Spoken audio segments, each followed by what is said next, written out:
We'll start our meeting with a prayer. Please, any also fall to volunteer and pray with us?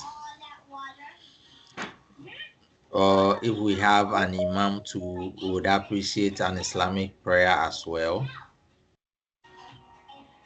Briefly. Okay, I can do the prayer. Okay. Hello. Hello. Can I pray? Yes.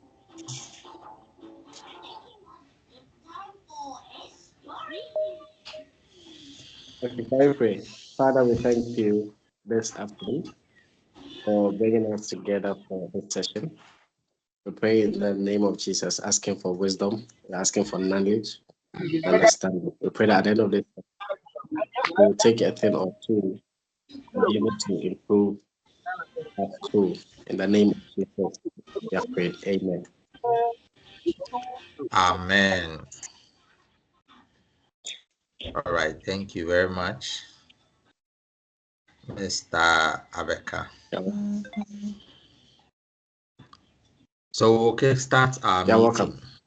I want to, on behalf of Quartmani Educare partners, and then Resell Ghana ComputerLabs or ComputerLabs Ghana, express our appreciation for taking time to join this program. We believe that it is relevant that as school leaders we meet and have dialogues so that we all help in the progression of the education that we are running. We have been entrusted with a very important duty of nurturing and properly educating the next generation of our countrymen and women. And it is important that we all help to do this job very well. We decided to dab or select a theme, creating a sustainable digital learning environment, tools and resources for success, for this third edition of our webinar series for school leaders. The time in which we find ourselves is a critical one for those of us who have followed the news on how technology is evolving, how AI is changing the narrative of how business is done, of how organizations are run. We attest to the fact that it is important that as educators we also ensure that not only are we adapting the right technology and services to make sure that we are preparing our students right, but we also want to make sure that in the next 10-15 years, when our children, those that are in our care now, have graduated from the university, they would have been very well prepared for the world of work, which we know is very competitive now. Now, a lot of projections into 2030 and even 2050 indicate that a lot of the jobs that we know now, that we were training or aspiring to be trained for, will not exist. These are things that can be done easily by machines. And there will be a lot of emerging jobs, new jobs that are not in existence now. So if we will do a better job, we will do a job that our parents and our students will appreciate, then we need to take a peek into the future so that we can know what we have to do to ensure that our learners are well prepared for the job market. And that is why we are gathered here today. For those of you who may not know me, I'm Ajay Kwati Amani. I'm the director of Quartmani Educare Partners, and I'll be your moderator or your convener for today's meeting. I'll do a little presentation as well on one of the topics. So on this note, I will welcome all of you to today's webinar series. We have the team lead for Resell Ghana Computer Labs also with us here on this call. So Mrs. Bryna Doe, kindly give us a wave so that we know you are here. So Resell Ghana, she is the head of Resell Ghana operation in Ghana. She will give us a short address before we go into the first presentation. We also have Miss Nicole Odudu here with the marketing manager for Resell Ghana Computer Labs or ComputerLabs Ghana. They are doing a lot of amazing work within the private school and public school as well. We also have Miss Efia Pokua Asabre, the marketing manager also for one of the organizations that you hear from in the name of PinoQuest. They are using AI to change how the work in education is done. They will lead you into a lot of insights. And then we also have Miss Madame Belinda Amo also here. She will also take us through. We have Ebenezer Kwating, who is the digital marketing manager for Educare. He's also present. We also have the digital marketing officer for Resell Ghana, also who is also here. So at the right time, we'll get them. You'll get you to see all of them.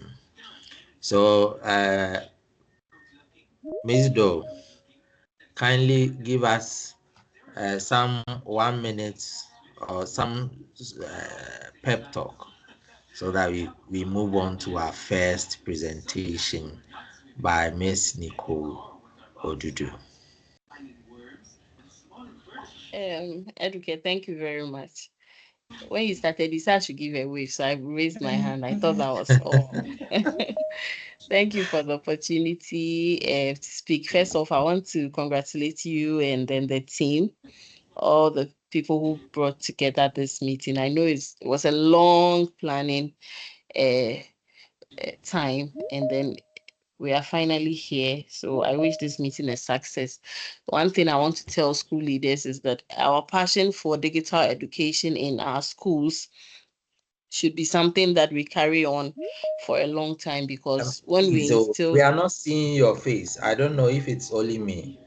Oh, you can't see my face today, I beg. So Simon, kindly I stop beg. sharing this one so that we can use the video No, feed. Educate, today you can't see my face, please. Oh, really? Yes. I've had so many meetings.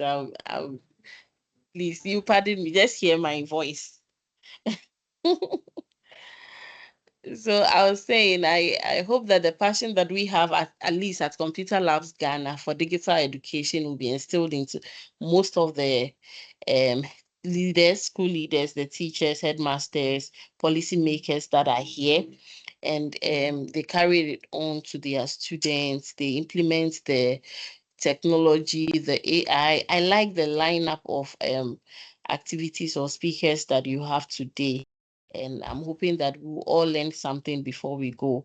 And then when we leave also this webinar, we can implement the things we've learned. We can call out to have computer labs installed, have all these AI assisted services installed in our schools to aid teaching and learning, because the world today is changing. AI is taking over, technology is taking over.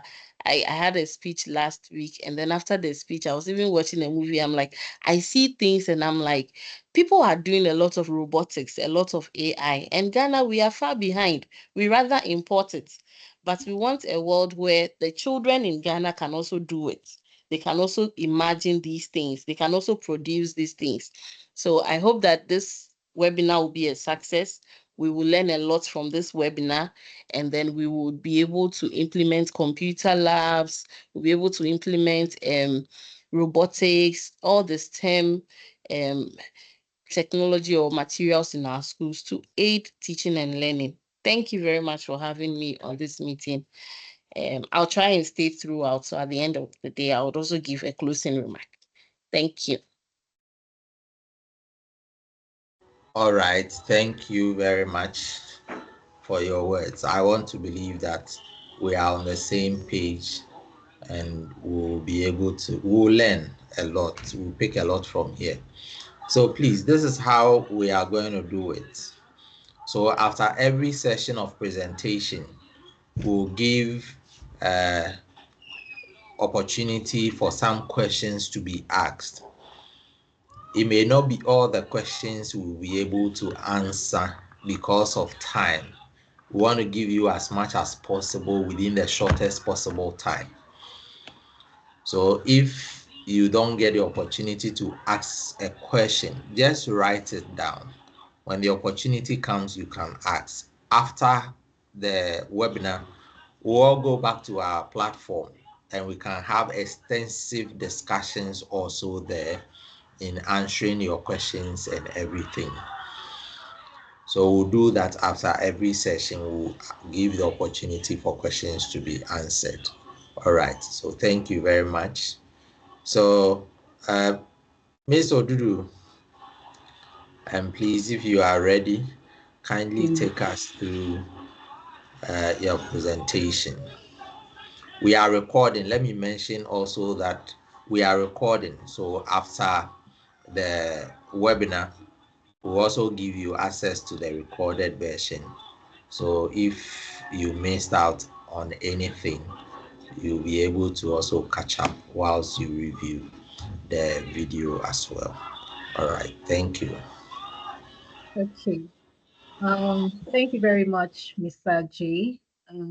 Thank you to my startup leader, Madam Brina Dika, who also gave an amazing introductory address. I want to thank everyone for taking out time to be here today. It's not even weekend, it's midweek, and we have about 80-something people online. Thank you very much for making out time to be here. My name is Nicole Ududu. I am the marketing manager at ComputerLabs Ghana. And I will be talking about Beyond Computers, Building Future-Ready Learners through Purposeful Digital Education. This topic is very dear to me, and it's very important to my organization because this is the core of what we do at Resale Ghana Computer Labs. We go beyond just providing computers for schools. The aim of our organization is to make sure that schools in Ghana, students in Ghana, acquire digital skills through everything they need to acquire or achieve digital education. So this is very important to us. I want you to sit back, pay attention, and I can assure you that you would be leaving here with something substantial. Please, I hope you can see my screen. Can you see my screen? Yes, I can. Yes, yes, you can. Yeah. Okay, so I have to go back. Give me a moment.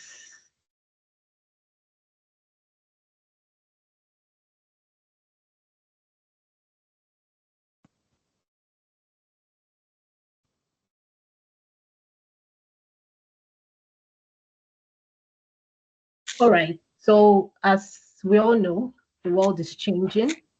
It's changing every day and it's changing rapidly. The world has gotten to a stage where if you do not have digital literacy, it would almost be impossible for you to function or do anything at all. Statistics shows that by 2030, over 70% of jobs will require digital skills, according to World Bank. So it is obvious that there is a global shift, and technology is reshaping every sector, including the educational sector. Every sector in this world right now entails technology, from healthcare to business to governance. Every single sector requires some form of digital literacy. So the key question here is, are our learners prepared for the future? So when I say our learners, I'm talking about Ghanaian students, Ghanaian learners. Are they prepared for the future? The current reality in Ghanaian schools shows that we are not prepared. That is the unfortunate answer. Only 15% of public primary schools and 13% of public junior high schools had functioning ICT facilities by the end of 2022-2023 academic year. Currently, in deprived basic schools, a mere 2% have operational ICT labs, compared to just 8% in more endowed districts. Many schools now focus on having just computers. So once the computers are provided, we're going to work our way around it. We can make do with that. But it is not enough. They have to integrate digital learning. So instead of just focusing on having computers, your aim and your focus should be integrating digital learning into your schools. A lot of teachers often lack training to use even the digital tools that will be provided. So it even goes beyond the students. The teachers need to acquire digital skills effectively, appropriately, so that they can pass that information to students or learners. So even the teachers are affected, and that's the current state in our schools today. Students often graduate without practical digital competencies. So you see a lot of graduates now in the workspace, and they do not even know the basic computing skills. It is not a sight that we should be seeing. It's not something we should be seeing in this time and age. So the world is clearly changing, but Ghana is not moving with the world and not moving with the dynamics, and that's a problem. Digital learning has to go beyond the basics, like I mentioned earlier. Computing as we speak is mandatory from upper primary through to JHS. But if tools and electricity are missing, this mandate remains theoretical. So like I have said a few times this presentation, it has to go beyond just providing the computers and go beyond just having the classes. So aside from the theory, what about the practicals? A lot of schools are not doing that, and that's a problem.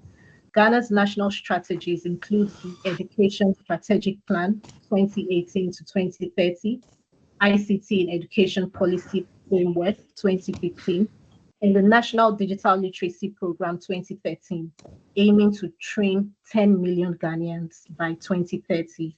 This is according to the Budget Project. Despite these initiatives, major gaps persist. Only 28% of households own a computer, with rural ownership even lower. This is also according to Budget Project. So it's not just about initiatives and having the conferences and joining these webinars that like what we're currently on right now. It's not just about that. It's good to have these initiatives. It's good to have these webinars. It's good to have the seminars. But what happens after? Are we implementing what we talk about? Do we just join the webinar and then once the webinar is over, we go back to our situation or our state? No. So the initiatives are good. Look at all the initiatives that we have in our country right now, but we are still way behind. So it means we have to start implementing it. We have to start talking about acting on the things that we talk about at these conferences and these webinars. So today, I am hoping that when I'm done with this presentation, the leaders that are part of this webinar will take a very important decision to change the current state at their schools or at your school. So these initiatives are good, but there's still a major gap that we have to fill in terms of digital literacy.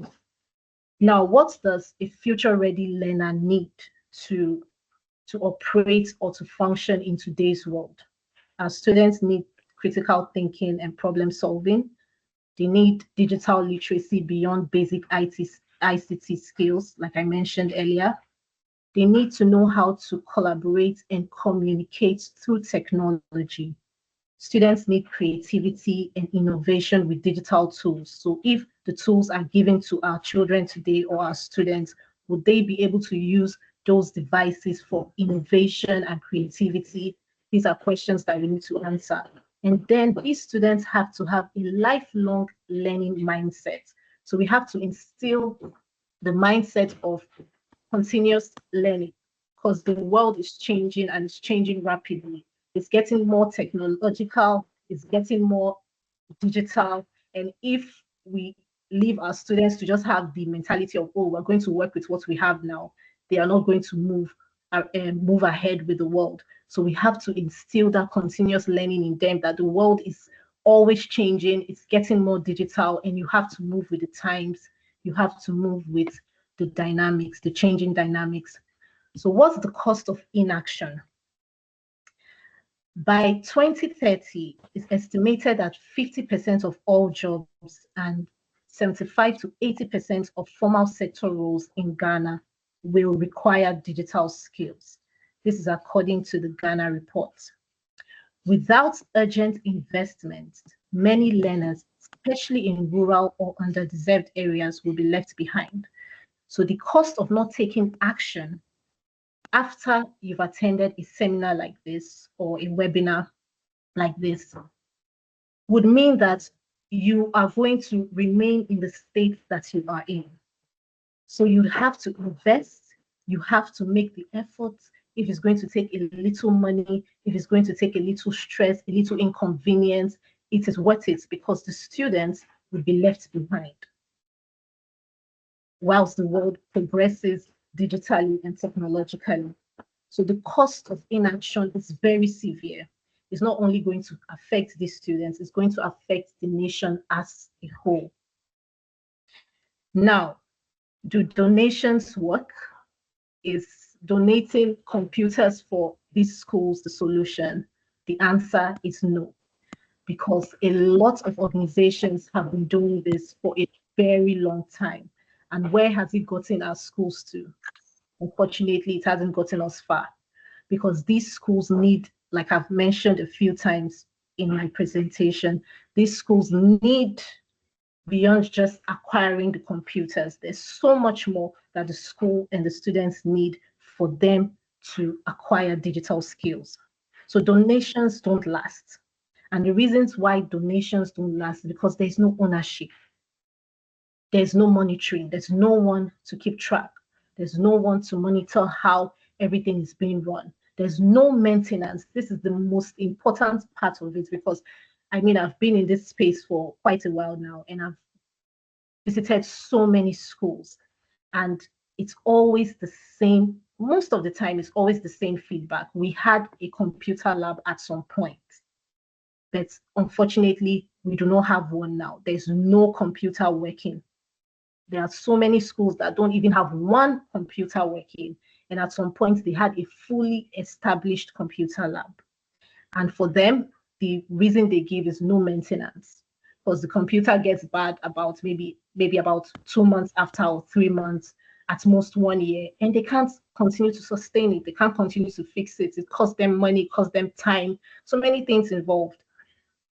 So maintenance is a huge problem, and that's why donations is not the answer. There's also no internet because when you go to a school and you provide a computer lab for them, they need internet connectivity to have their classes. So what happens when they have those computers? It's still not going to achieve anything because these students need that internet for them to have their classes. So internet is also a very vital thing for these students to acquire their digital skills. And that is why donations is not the answer.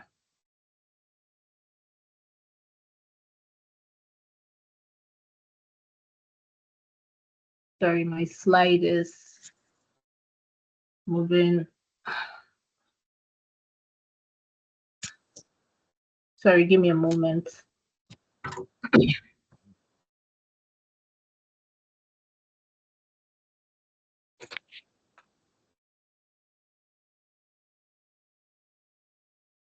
I keep having issues with.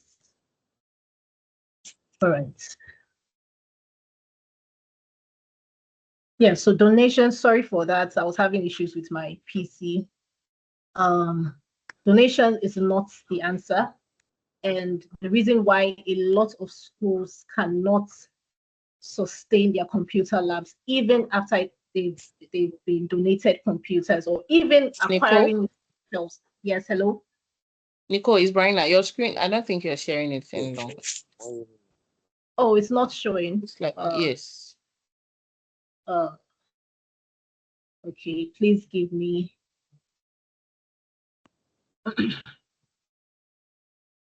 Please give me a moment.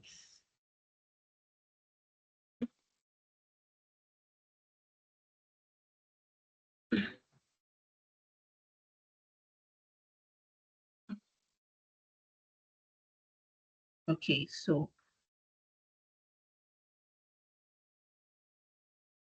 please let me know when you can see my screen. Yeah, we can see. Can see my screen. Okay.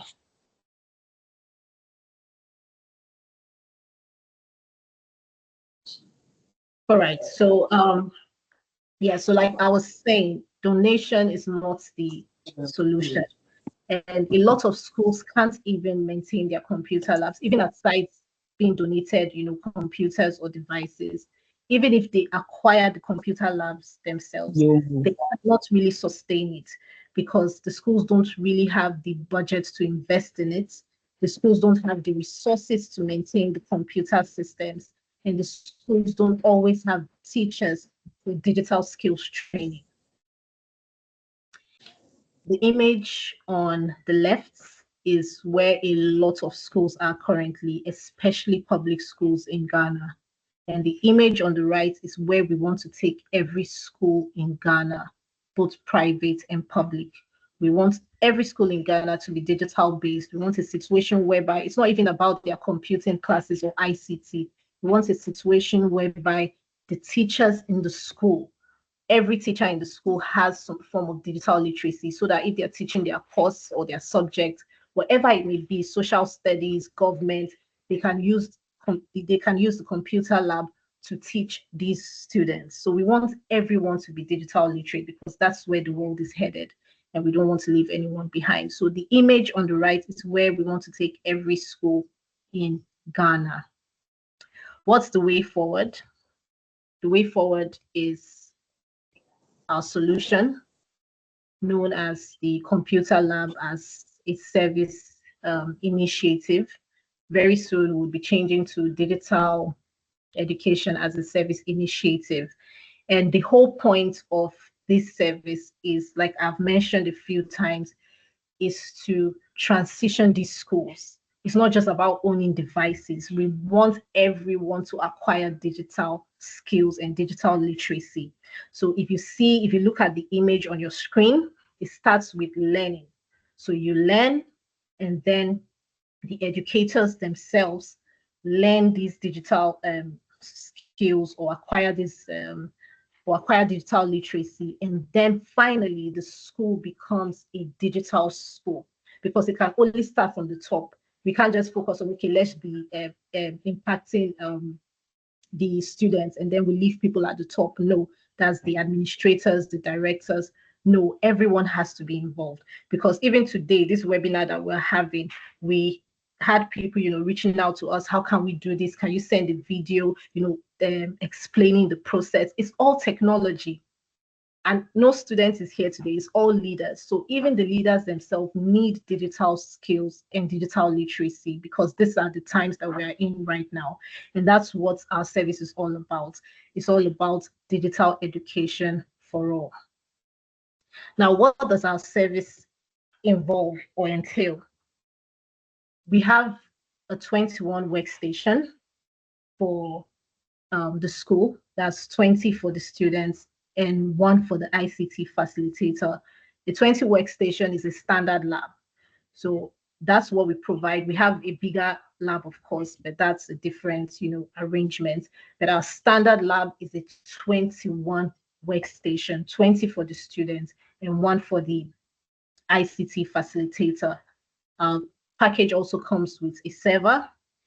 It comes with internet connectivity. So every month there will be internet for your students to have their ICT classes. Because like I mentioned earlier, there's no point having the device if there's no internet for them to go online, do their research, and have their classes.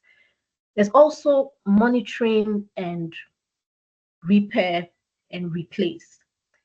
Now, once you partner with ComputerLabs Ghana, as long as you are a partner school, you do not even have to call us to say, oh, please come and monitor our computers for us, or sorry, come and maintain our computers for us, or please come and fix this. Or we would be at your school every quarter to make sure that everything is going according to plan. We'll be at your school to service your computers. We'll be at your school to maintain the devices for you. And if there's anything at all that we are not aware of, once you call us and you make us aware of what's going on, we'll be at the school to fix that issue. And if your device or your computer is completely damaged, we will replace it for you. So we also offer maintenance, repair, and replace. And then there's teacher training, which I will go into later on in my presentation, because like I said, if the teachers are not fully equipped, then how are the students going to learn? So we also have teacher training in 4 parts, and we have a help desk to attend to complaints and teachers, and just basically we have support for the school, and there's no investment in hardware or software, so you're not coming to buy anything from us.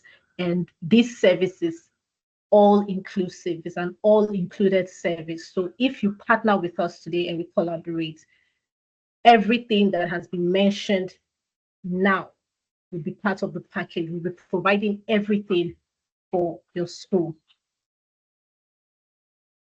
These are some of the software, pre-installed software that we provide for the schools. And it's all legitimate software for national ICT curriculum. And we have the applications, the generic apps, and then iOS. So for the applications, we have, of course, all of these softwares that are relevant for today's students. We have the Excel, PowerPoint, Word, Game, TIC10, Publisher. For generics, we have Mozilla Firefox, Files, Home, Microsoft Edge, and then we have Windows and iOS. So everything that is relevant for today's students and schools, we provide for you. Now to the teacher training. Our teacher training is in 4 parts, and it's in partnership with GSET. This training is certified. So every phase, every stage is certified. The base training is certified. The bronze, the silver, and the gold are all certified. So for the first phase of the training, the base training is for all the teachers in the school. Because like I mentioned earlier, we want the school to transition to a digital-based school, and we want everyone to be involved, not just the ICT facilitator. So the base training is for all the teachers in the school, teaching them how to use our computer lab, the basic, computing skills. And after that training, every teacher will be certified in partnership with GSET. And then we have the bronze training, which is cohort level curriculum. It's an advanced, stage, but not as advanced as the silver training and the gold training. We also have the silver training for some selected teachers in the school, not all the teachers. And then we have the gold training. At this stage, the ICT facilitator is fully equipped. He has real digital skills that he can pass on to the students. And at this stage, the ICT facilitator is able to train other ICT facilitators across the country. So these are the 4 stages, 4 training stages that we have for your schools if you partner with us. Now, what has been our impact so far? So ComputerLabs Ghana is a credible organization. This is not something that we started today. We've been in this for a long time now, and statistics can show that we are not just talking. So we are walking the talk, we're doing what we are saying, and people are pleased with what we've been doing so far. So we have 40 plus schools now that we've partnered with. We've served both private and public schools in Greater Accra region with fully functioning computer labs. Please, I hope you can hear me. There's someone, let me make sure everyone can hear me. If you can please speak a bit louder, I'll be very grateful. Okay, there's someone making noise at my. Please give me a moment.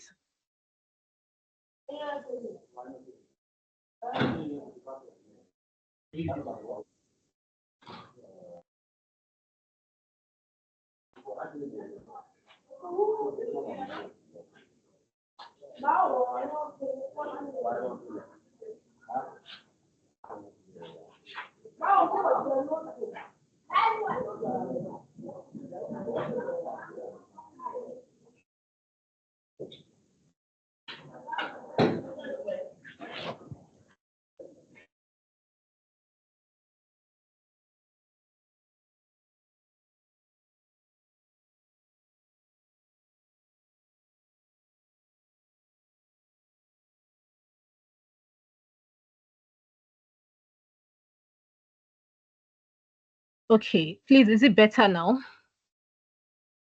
Can you hear me? Yes, I can hear you. Yes, I can. It's far better. Yes, now it's Yes, better. it's better. Now the sound is okay.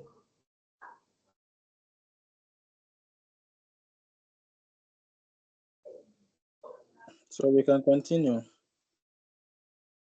Yes, okay. Sorry, I had to change my location because there was so much noise and it's still raining here.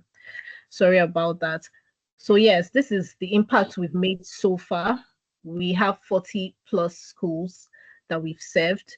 We've served both private and public schools in the Greater Accra region with fully functioning computer labs.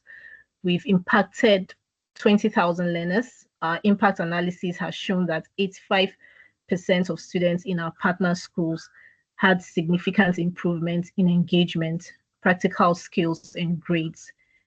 Statistics also shows that 400 plus teachers trained.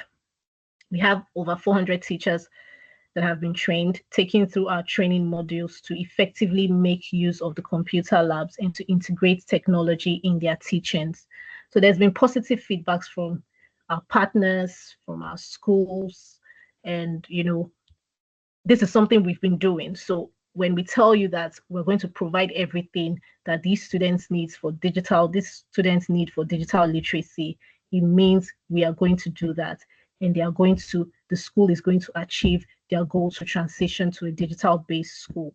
We also have 79% of stakeholders from partner schools. They have reported that they are very satisfied with the implementation of our program. We were able to get this data through surveys that we sent out to all of our partners. They filled it themselves and they gave us this feedback. So we've been in this for a while now, like I said, and these are the samples of our computer labs. We have over 40 plus schools. We can't have all the images here, so we just got a few for you to look through. These are all of our some of our computer labs, and I think these are 21 workstation. These are some of our partner schools. I can't go through all, but you can just glance through Damango, SHS, Glory Hill, Lotus International. So it's a mixture of both public and private schools. We have our base majorly in the Greater Accra region, but we're trying to expand in the coming months. But right now, it's mainly the Greater Accra region and its environs. So its environs being Kaswa, some parts of, the central region and eastern region. These are some of our partners. These are not schools, these are organizations. We have organizations that we work with to add value to our service. Tech Aid offers the Asanka device.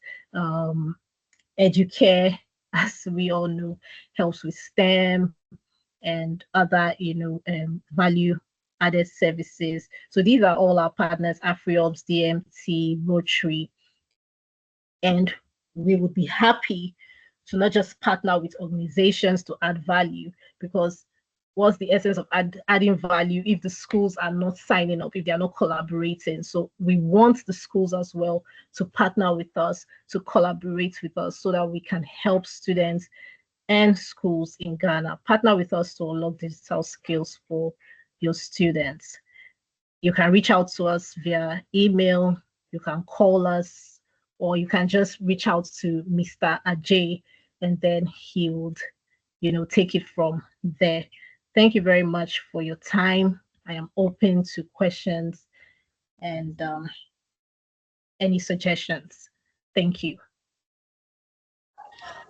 All right. Thank you very much, Nicole. You have done well by beating time. So use the next 15 minutes to take questions. So please, if you have any question, kindly show by the raise of your hand so that we can let you talk. All right. So Sir Patrick Nambo, kindly ask your question. I hope I got your name right. Hello, hello, can you hear me? Yes. Yes, Okay, so please. the name is actually Nambi. Nambi.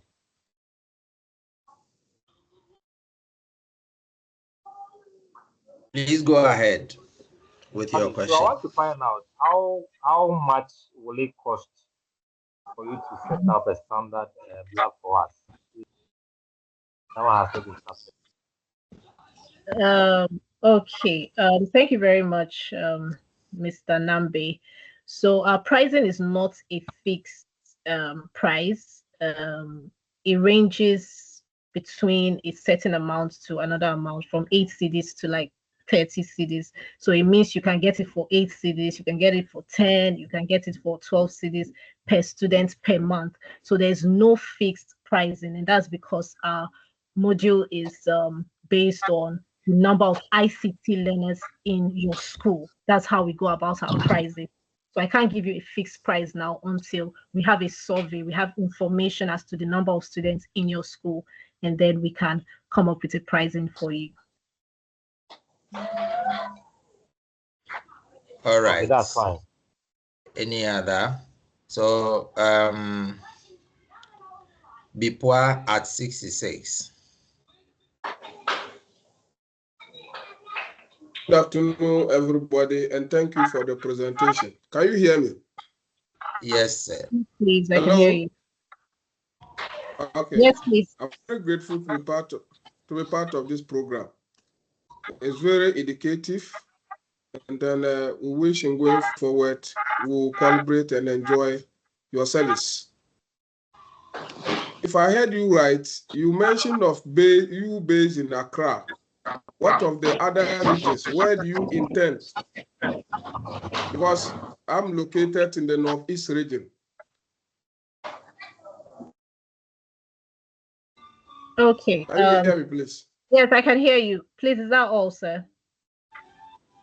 Yes, I think that's so, because looking at your presentation, you are based within Accra and its environs. I can only see Damango, that is the Savannah region. Yes, sir. As part of your list. So what is bothering me is, when are you extending your service to the other regions, especially the Northeast region? Okay, sir. Thank you very much. So yes, that's the truth. We are currently in the Greater Accra region and its environs, but like I said, we're looking to expand in the nearest future, in the coming months, and we currently have a service provider that we're working with in the north. But it's just something that we have begun. We have not really gone far with it. So you can reach out to Mr. J and then provide your information, and we'll see if we can work with, if your school is around where we are operating currently in the north, and see if there's a way we can make it work.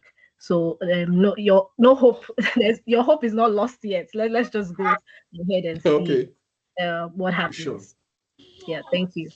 All right, so we are expanding, so we'll hopefully reach your end very soon, but you get in touch and let's see how we can help you. All right, Mr. Teglaza, kindly ask your question. Good afternoon. Good afternoon, sir. Yeah, good afternoon. Great. Please, I would like to ask. In your presentation, you said you help in setting up computer lab for basic schools and SHS schools. So, may I ask, is it your company that provides the computers for the school, or the school should have the computers before you come and set up for them? The second question too is, does that mean that the school should have a computer lab, or you probably start from scratch, build the lab for them, and then setting it up for them? I just want to get that one clear. Okay. Thank you very much. That's Mr. J. Do you want to say? Got it well. All right. Oh, you can answer. Or you want to take that? Well, if you want me to. So, what this model requires is that you should have a secured room with furniture, meaning tables and chairs. But every other thing, the computers, and then let me say that with electricity distributed. So once that is done, we will bring in the computers and every accessory it needs to run. So you don't have to have the computers for us to come in and set it up for you. Once you have a secured room with electricity and then furniture, then we'll bring in the computers to come and set them up for you. Please, have I answered your question well? Yes. You have answered one. Another one is, you bring in the computer. Does it come with a cost? Will the school pay for the computers, or how does it happen? Okay. So this model, like she mentioned, is a service.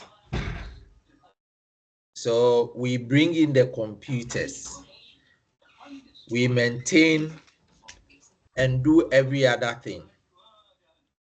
So it comes with internet package as well, to make sure that the lab is always online, because we monitor the lab's uses and make sure that it's running well. And then you pay user fee. So the lab is not necessarily the schools. It is we are putting it there for you to use. So that your students pay user fees, then we maintain and make sure that every time it's running for you. So that you don't have to, even though you have the computers, you don't have to worry about maintenance and replacement and every other thing. It will be done by us.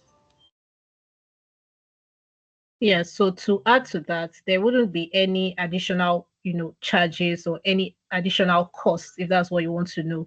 If, for example, your school is paying 8 cedis per student per month, we're going to provide everything that has been mentioned, and there will be no extra cost for you to, pay for the computers or pay for the training or pay for the internet. That 8 cedis is going to cover everything that has been mentioned. Please, I hope you understand, sir. Yes, I understood. All right. Another one is, with all this, how do one get in touch with you to start the process? So we'll share all the Educare details after the presentations. So you just get in touch with Educare. Resale has a lot of partners. So we partner to do programs. So this is an Educare partnered program. So every service that we'll talk about here today, if you need that service, just get in touch with Quartmani Educare partners, and we'll sign up with we will sign your school up for the service, because we work with the partners that are going to be presented here. All right. Another one is what if a school has a lab, a dedicated lab already there without any internet connection? Can that school also enroll on your program? Okay, so we'll have some other discussions and see how we can enroll. But on this particular service, you can't bring your computers on. We have to bring everything new. Everything. Yes. Since I think it will be networked together, so you have to bring your own. Definitely. Okay. Thank you. Right. Thank you very much. I Right. think in all this, I will have to save your contacts, and then we'll see the way forward. Thank you so much. All right. Auntie Jemima, kindly unmute and ask your question. After that, then Sir Isaac will also come. Also, there are some questions in the comment section. Okay. Yeah, so. I'm trying my best to answer the questions in the comment section. So Mr. J2 should keep taking some typing some answers here.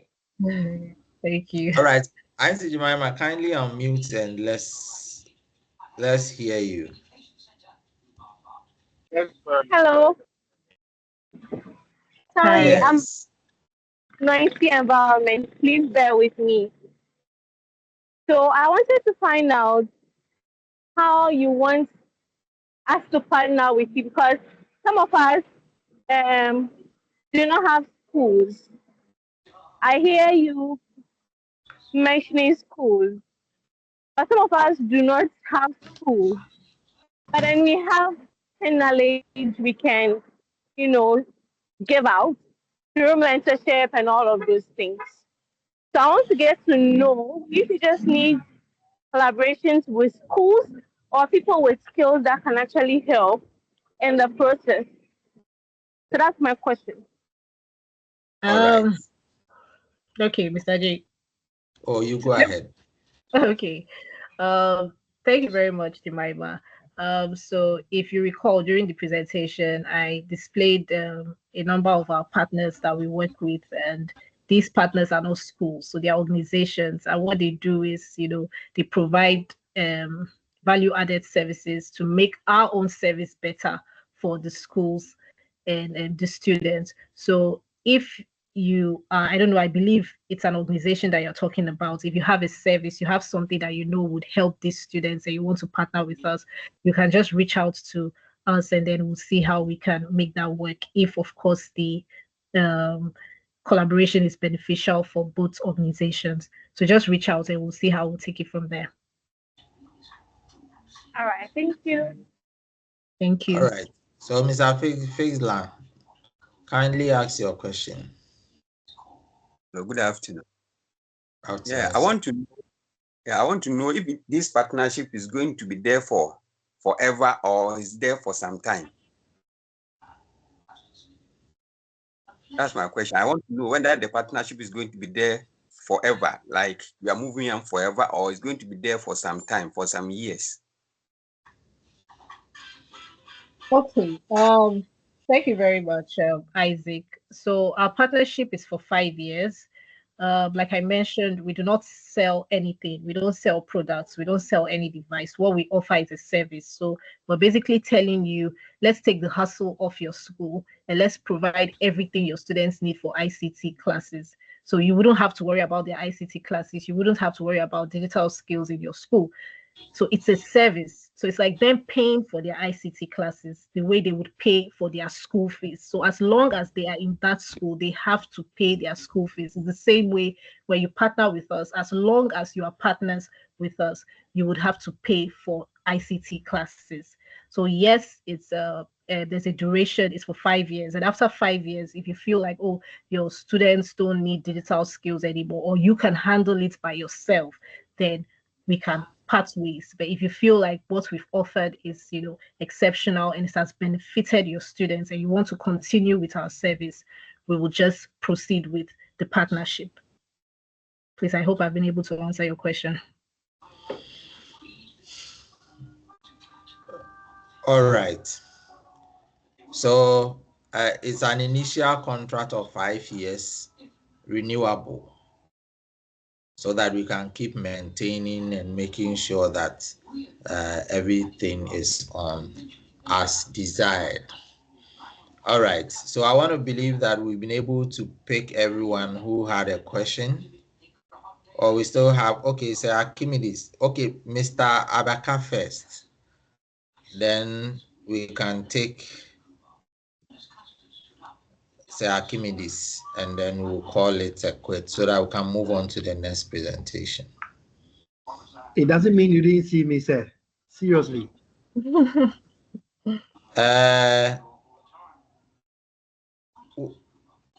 who is speaking now? Mr. Bote. Okay. You, when he's done, then when Sir Archimedes is done, you can also come, please. Okay. Please, I want to find out whether within these 5 years that you are running the service, will the computers be for the school or it is still yours? And after these 5 years, do you take away the computers or you leave the computers in the custody of the school? Okay. So after 5 years, like I mentioned earlier, if you feel like our service is good, we continue with the partnership. If you feel the service hasn't been beneficial or you want to take it on by yourself, we would part ways and we will give you an option to either buy the computers or we withdraw from your school completely. Now, we withdraw from your school completely because, like I mentioned, it is a service. You are not buying anything from us. For the 5 years duration, both the school and our organization own the computer lab because you are paying for it, so you own it. But because we are not selling it to you, we also own it. So it's a partnership, it's a collaboration. We both own the computer lab.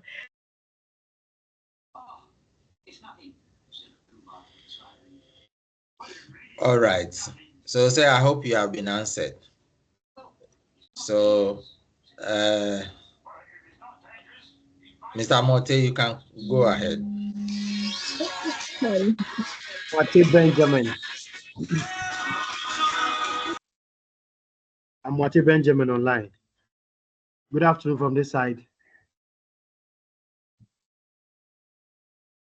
Hello, can you hear me? Yeah, good afternoon. Yeah, I can hear you. Hello. Yeah, Madam Nicole, do you remember me? What was it? RCJHS. Came to my school, the graduation. Yeah. I remember. Good to have you here. That's fine. Yes. So I was happy when I saw the link. I was like, okay, that's great. I need to join and listen to more of the good news you have for us. So some of us we've had the encounter already, and we are hoping to prepare ourselves to see how best the new academic year will give this opportunity to us. So we on standby. So we are putting things together. Let's do things go. Yeah. Thank you very much. Thank you very much for joining. We look forward to partnering with your school. We're still waiting for you guys. Yeah, I'm sure you've received the proposal already. Unfortunately, no. So let's link up and let's see. But you need an updated proposal because I think there was one sent to your school earlier. Okay. Sure. So an updated one, yeah. Sure. All right. Okay, sure. We'll do that. Right. Thank you so much. Thank you too. Bye. Yeah. Bye-bye.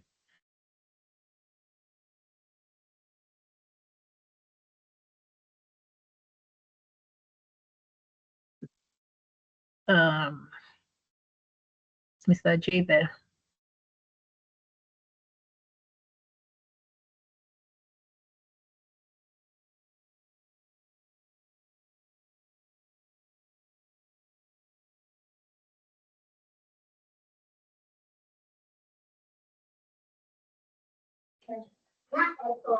Hey, Mr. J is not around though, so maybe if you want to call him or something. Okay. All right, please, I'm here. Okay, he's back. Sir, kindly ask your question. Oh, I'm done, please. Oh, okay. Then, Mitchell.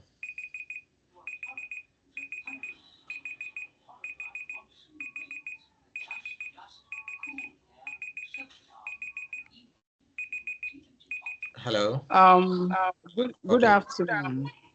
Good afternoon. The question I wanted to ask, it has been asked already and then answered, so I'm okay. All right, that's fine. Thank you. So kindly lower your hands for us so that we Okay. can take the next. So please, if you have any other question, the platform, the WhatsApp platform is on. If you are not on the WhatsApp platform, kindly let us know so that we'll add you to it.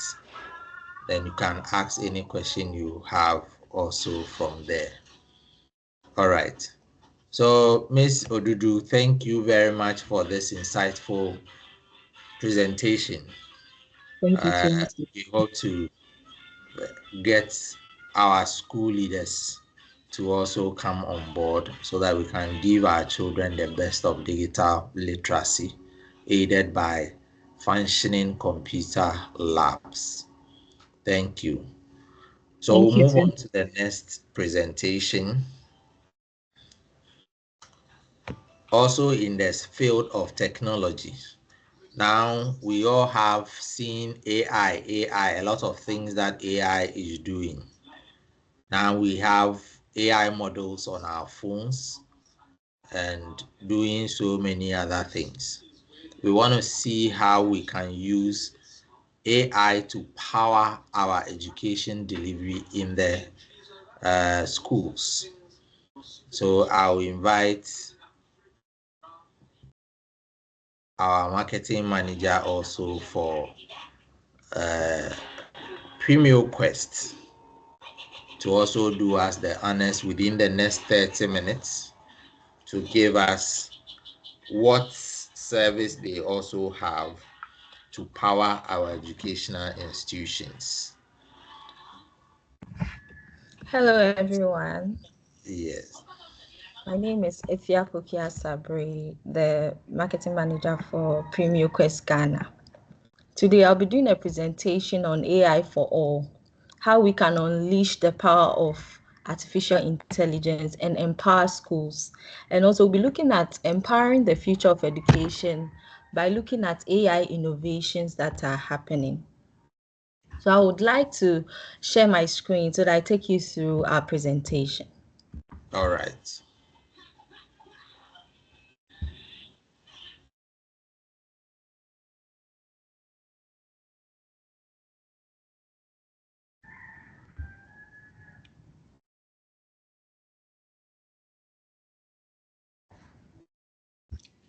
Please, can you see my screen? Yes, we can. Yeah, we can see.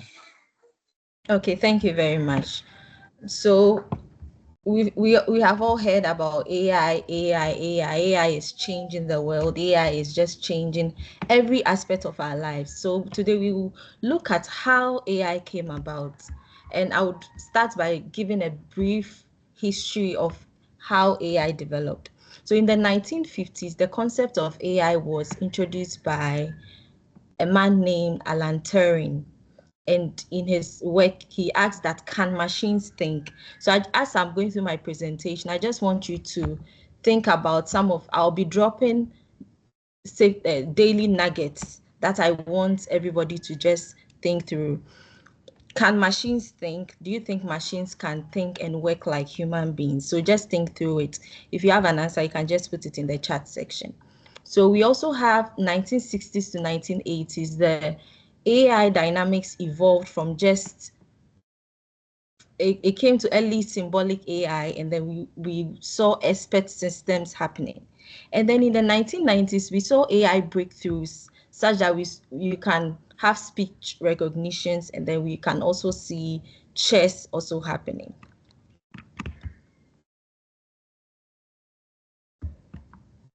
Then in the 2000s, we saw the rise of machine learning and big data. And then in the 2010s, we saw deep learning revolution, whereby we have image generation, speech generation, we have natural language processing. And today, AI is like I'll say the new kid on the block. We have people using ChatGPT, Midjourney, DeepSeek, Llama, Grok, all sorts of generative AIs to do so many things. We can use AI to generate images, to generate even videos, and to generate speeches in your own language. There's an AI that can actually generate a speech and changes from English to Tree that people are using. Please, Mr. Sabre, kindly tap on the presentation icon so that we can see your presentation in full screen. Okay, I'll do that. All right. Okay, I'm coming in a minute. Okay.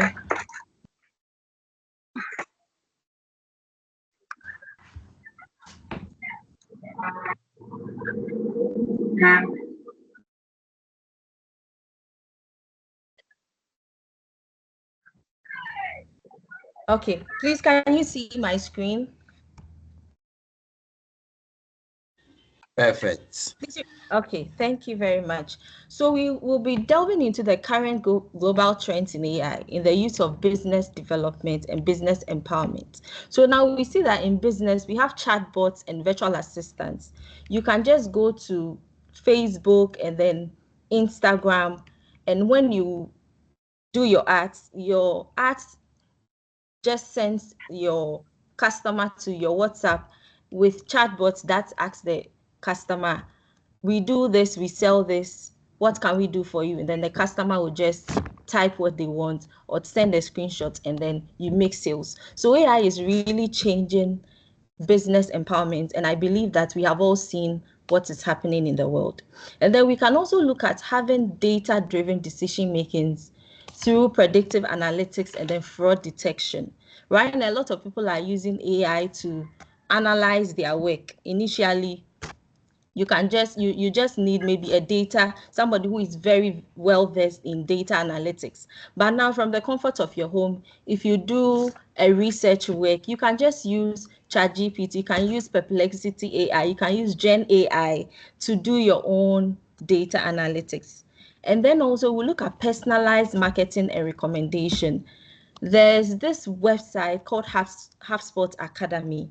What HubSpot Academy does is it uses AI to get you your brand persona, or somebody will say the persona of your target audience. So for instance, if you are at school, your target audience, you are looking at teachers and then parents. So it can give you the mindset or how the parent is thinking and which platforms that the parents go. So all you have to do is to go to HubSpot Academy or HubSpot.com. It's an AI that helps in that aspect when it comes to personalized marketing. If you want to market to people and to make it personalized, HubSpot Academy or HubSpot.com does that so well using AI. And we also have productivity tools.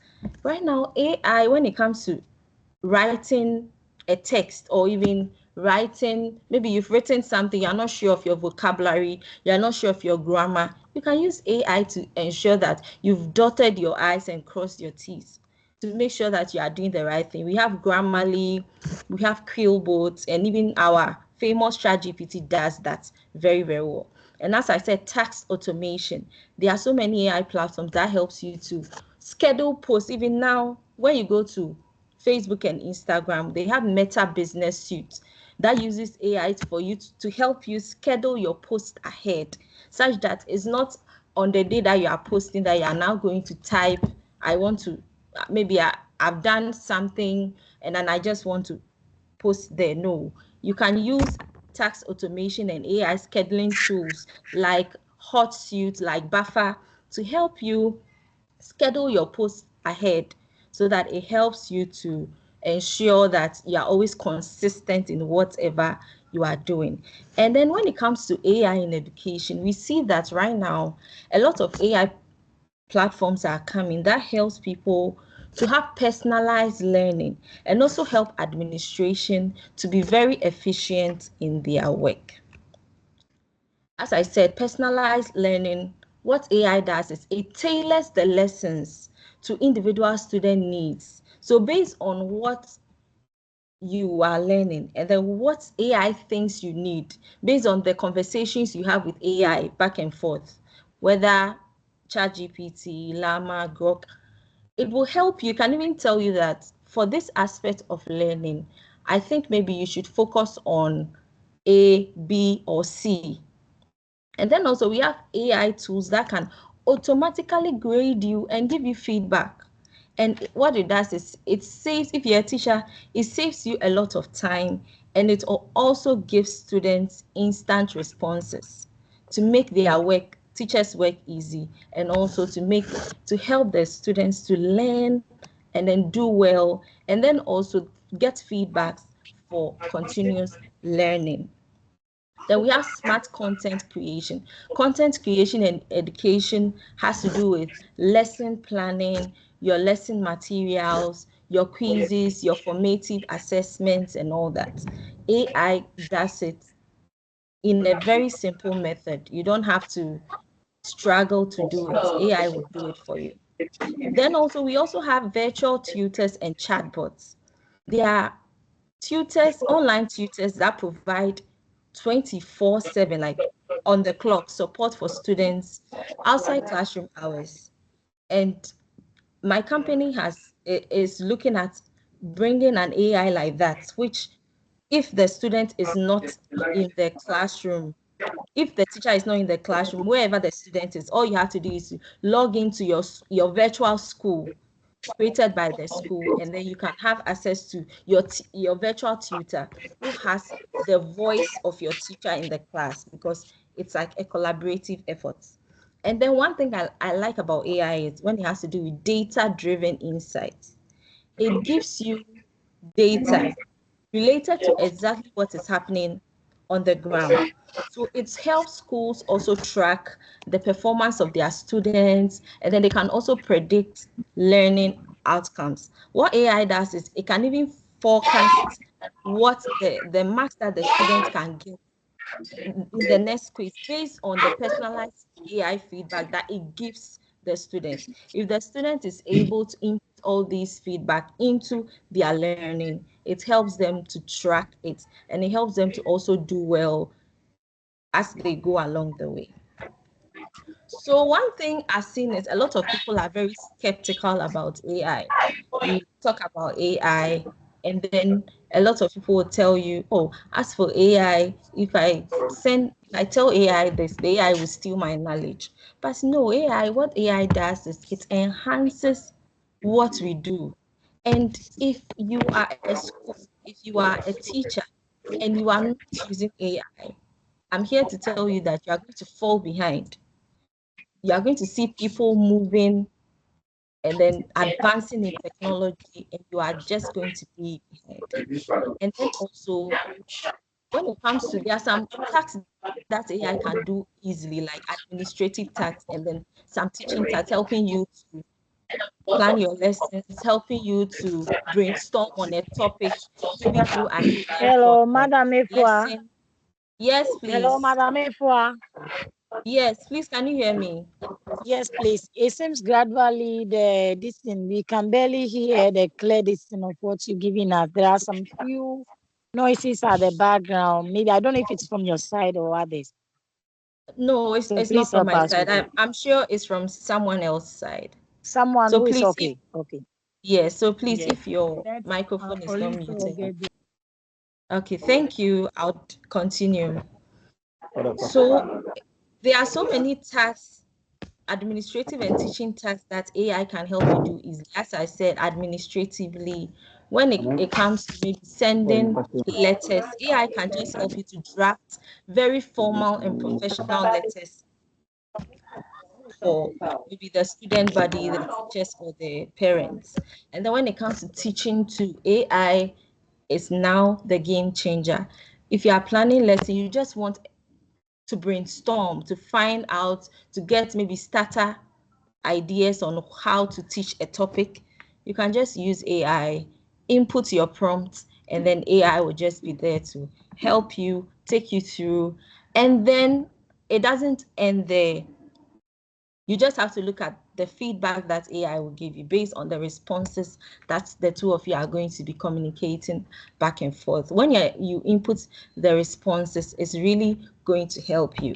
And then also AI helps to, with regards to not using AI, if you don't use AI, what it's going to do is it's not going to let the students get exposure, because there are so many future ready skills that children need today. That's by incorporating AI in your school is going to help you to give them that lifelong learning, and then also help them to be ready for the future. And when it comes to AI, it helps you to cut costs. With regards to higher costs in the long run, if you are not using AI, what's going to happen is there are some things AI can help you do easily that maybe you would want to pay somebody to do for you. For instance, when it comes to Canva is an AI tool that it's really changing the design space. They even have Canva education for teachers when it comes to teaching and all that. And with regards to Canva, if on your own, you don't need a designer to design something for you. If you are using Canva, you can do that yourself. They have available templates that you can just take, edit it, and then you are good to go. You can use Magic Media to edit something in someone's work or to give you ideas on what to do. So the higher cost in the long run will occur if you do not use AI. And then also when it comes to personalized learning, as I said, AI helps to personalize learning for students and also helps them to expose them to the things and then the issues happening, not just in your country, but globally. So if you're not future ready, you don't inculcate AI in your school, you're going to let your students miss opportunities. And then also what I would say is that schools that normally ignore AI, what they do is they risk leaving their teachers and students, as I said, prepared for the modern world, because AI helps to enhance our work. It makes our work easy as teachers. It helps students to learn, and then also helps them to broaden their knowledge on whatever that they are supposed to do. So if you ignore AI, what is going to happen is that you are going to leave your teachers and your students unprepared for what is next in the world. Then I'll just quickly jump on to how my company is empowering the academic community now. PremioQuest is an AI tool that is actually was generated by a Ghanaian university lecturer who saw the efforts that teachers and lecturers have to put in, sit down, create quizzes. Sometimes you have so many things to do with regards to lesson planning, classroom management, and you still have to sit down and then also create quizzes, maybe daily, weekly, which takes a lot of time. So through this issue, he came out with PremioQuest AI, and it has really transformed teaching. It has transformed learning for a lot of students. And what it does is it provides AI-driven solutions that help schools, helps individuals, helps students. And for teachers, what it does is it helps you to plan your lessons smart by using our AI assistant tool. And then also if you want to generate any AI. Hello? I think your screen is not moving. Yes, at my I'm end still over speaking. here, it's stuck at disadvantages of AI or something. Okay, please, can you all see how PremioQuest AI is Yeah, empowering it their... just came. Okay, so let me just continue. Okay, thank you. So what I was saying was that it helps you to plan your lessons, okay, so that your lessons, you can use that study assistant tool to brainstorm on how to plan the lessons well, how to get content for your lesson. Like if you need an image, you are teaching a topic and then you need an image that reflects the content of your topic, you can use our AI to do that.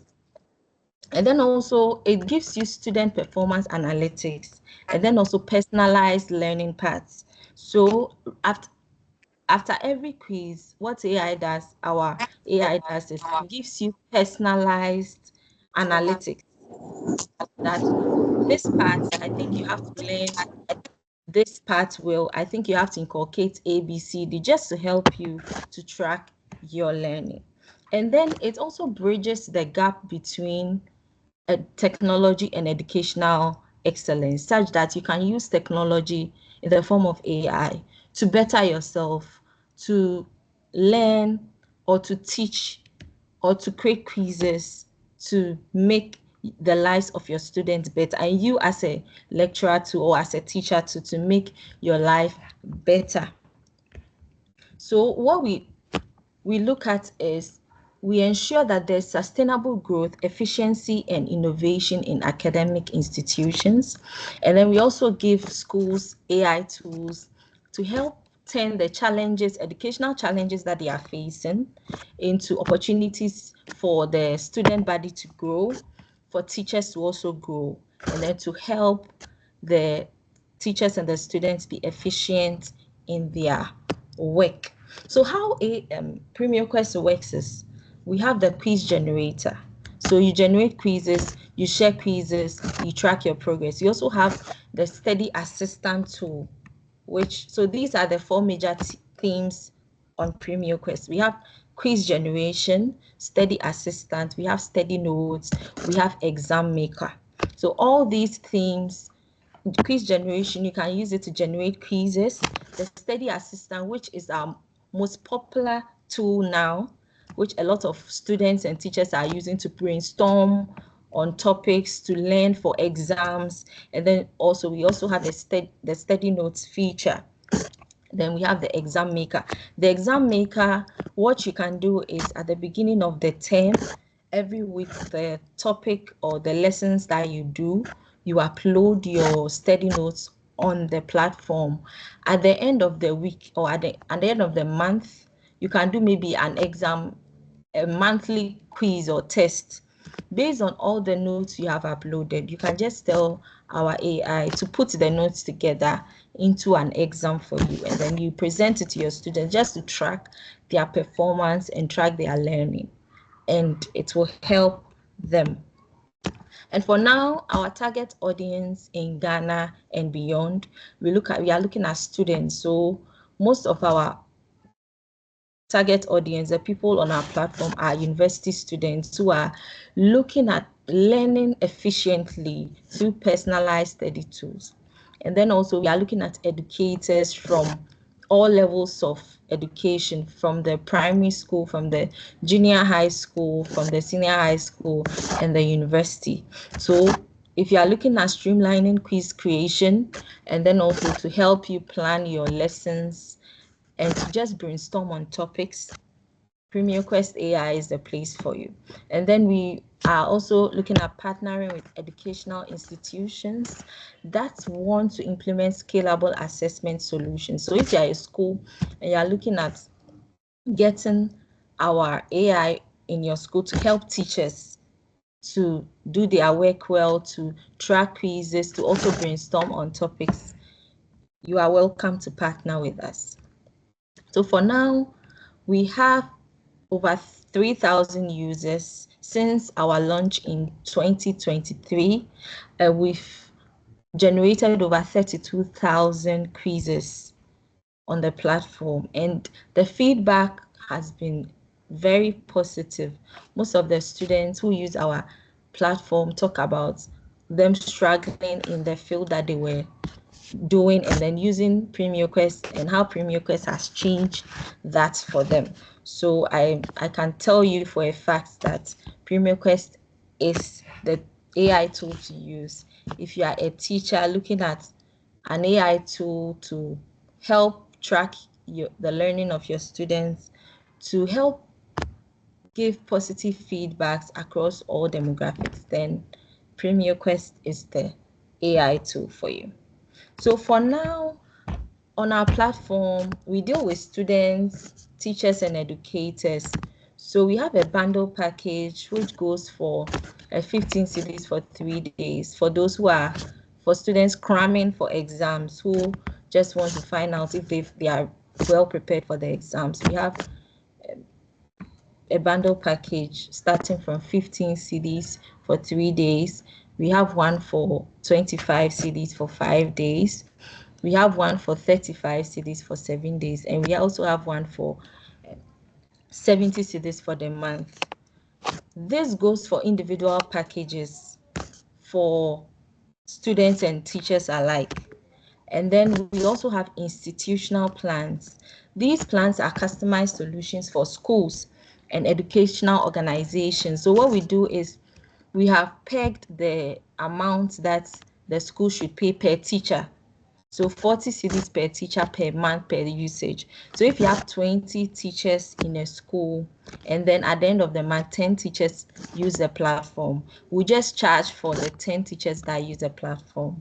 And then it's 40 CDs per month per usage. So when you use our platform as a school, this is the amount we are going to charge per teacher per month per usage.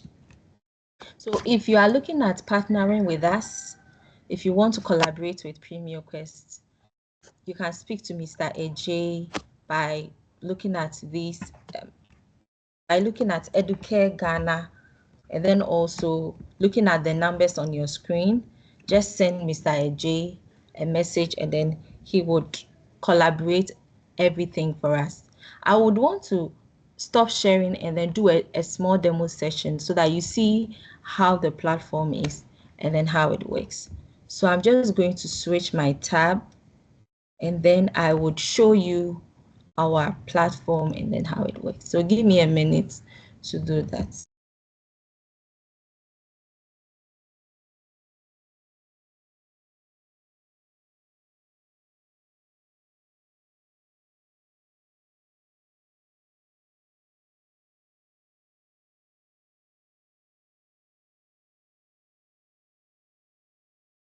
Okay, please, I think I've switched my tab. I wanted to find out if you can see my screen.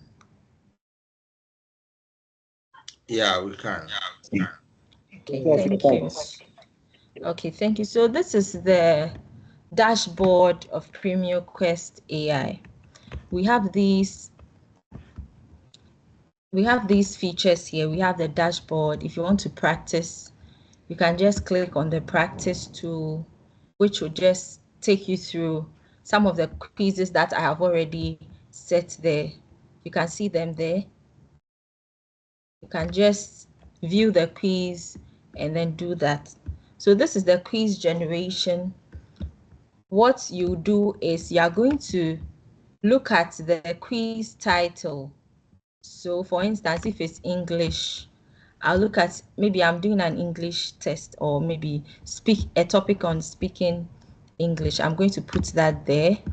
Then I'll look at the subject. The subject will obviously be English. Then I'm going to choose the level. We have the level from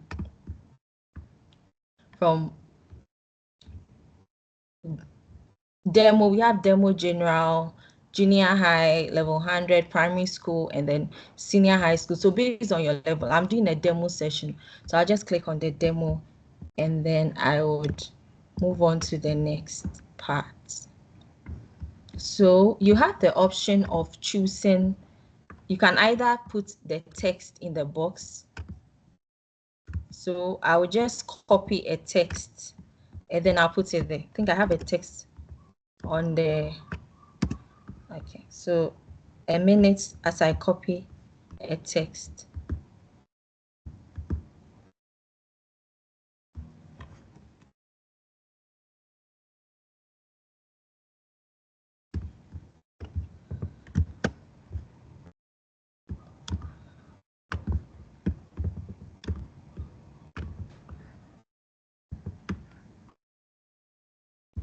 Okay, so I've copied the text.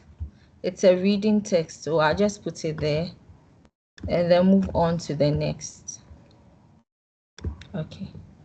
So the unique feature about Premium Quest is that it gives you the opportunity to use difficulty-based distribution. So I select the number of questions, which is 10. Then the difficulty-based distribution has to do with, it uses the Bloom's taxonomy. So if I say use difficulty-based distribution, it will give me based on their own discretion. But then I can custom the Bloom's level. So if I want 3 questions on remembering, questions to help my students remember, out of the 10 questions, I'll just put maybe 3 questions here. If I want 3 questions based on maybe understanding, I'll put it there. If I want 3 questions on applying, let's make applying 2, then analyzing, I'll make it 2. Then I'll go to next. Okay, so visibility, you can either make it visible if you are sharing it with your students, or make it hidden. So I'll just make it visible. And then you can show your answers after submission for quality assurance sake. And then I'll just click on generate quiz, and then my quiz will be generated immediately. Then my quiz is generated for me. It will take time to generate the quiz for me. Then also we have the study assistant tool. If you can look here, you see Miss Odal. Miss Odal is our study assistant tool on Premium Quest AI. It has all the different chatbots here when it comes to generative AI. Any popular ones you can think of, we have it here. We have ChatGPT-4. We have ChatGPT-4. We have ChatGPT-4 1 mini. We have OpenAI O3 mini.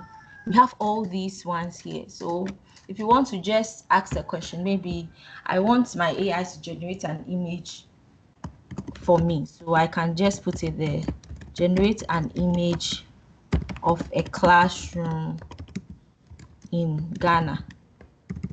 Okay, of a modern classroom. Let me make it modern.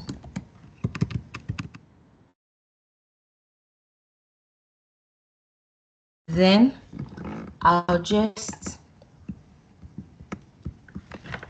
use this feature. Okay, so and then it's going to generate the image for me. Yes, so it takes time to generate the image. So as it generates the image, we can look at other features we have on the system.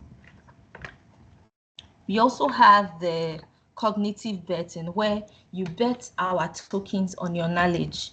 So if you think you can do a quiz and then maybe score a high mark, you can put it there and then make sure that the marks that you said you score that mark. If you score that marks, we give you the token that you used plus more. So that is our cognitive bet. And the exam mode is for exam cramming. If you have exam and then you are preparing for it for students, you use the exam mode. Or you're a teacher, as I said, you put your study notes there. When it's the end of the term, you can just tell the AI to use the study notes you have put there to generate exams for you, and it will do that. And we also have the challenge. The challenge is where you set questions for an instant quiz. Then after that, you share with maybe your friends. As a teacher, you share with your students, and then they will do it and then report back to you. We also have the Answer Me text. The Answer Me, where you upload your questions. So you upload a document with questions and get detailed AI-powered answers immediately. So the exam maker is what we have gone through. You create your custom exams based on the questions that you have or your study notes, and then it's going to help you. So these are the questions that we have my answers. So if you want new analysis, what you can do is you can put a document there and then immediately get AI powered answers for yourself and then your students. So these are the attempted work that I gave to a student and the student attempted. So you can see an English test. If the person does it, the results will be here. So I will look at view results. So the person had 2/10. So I'm going to view the AI feedback. Yes, so the AI, the personalized feedback says that it gives the key insights, the learning pattern, performance summary, topic performance. So based on maybe the topics in the study notes, the AI will tell you that you did well here, you didn't do well here. Next time, do it this way, don't do it that way. And then it's going to help your students to help track their learning. It also gives knowledge gaps and then learning recommendations. And then for schools where students cannot get access to maybe a laptop or a device to use the AI, what you can do is after you have generated the quiz, you can download it in a PDF format, a Microsoft Word format, and then you can print it out and then share with your students. We also have that feature there. So that is it with Premium Quest AI. I would like to stop sharing my screen so that if you have any questions, you can ask me. Yes, thank you very much. So please, if you have any question, kindly put up your hand. Let's take a few questions. Please, we'll just restrict it to 3 because we are behind time by 3 minutes for this presentation, so that the other ones will answer them on the question on the platform. All right, thank you.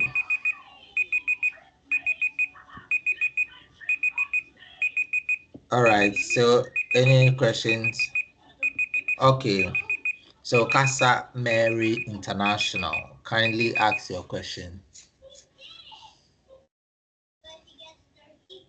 Hello, good afternoon. Good afternoon, ma'am. Thank you so much. I didn't join in on time, but at least the demo has enlightened me a little bit. I wanted her to go back. You know, when she was done making the quiz demo, she went to explore other parts. So she said it was taking time to generate the questions. So I wanted to at least have a view of how the questions came out. But she didn't go back. I don't know if she can show us that just briefly. Thank you. All right, thank you. So, Ms. Asabri, yes, please. Can we see the questions we generated from the copy test? Okay, so let me go back and then we'll see that.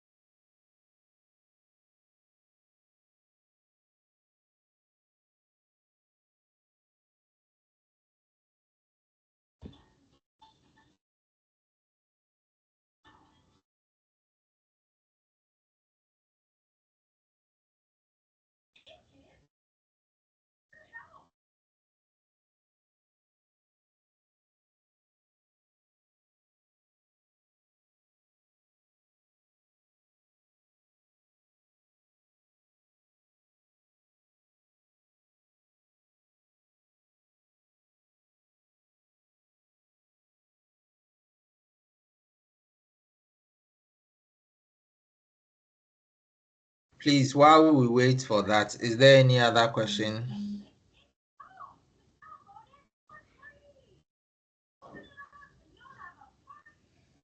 Yes.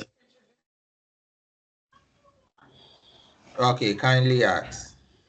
All right. Thanks for the demonstration. I would like to ask if the AI tool that she is using is a bot system or is free on any app store to download and use.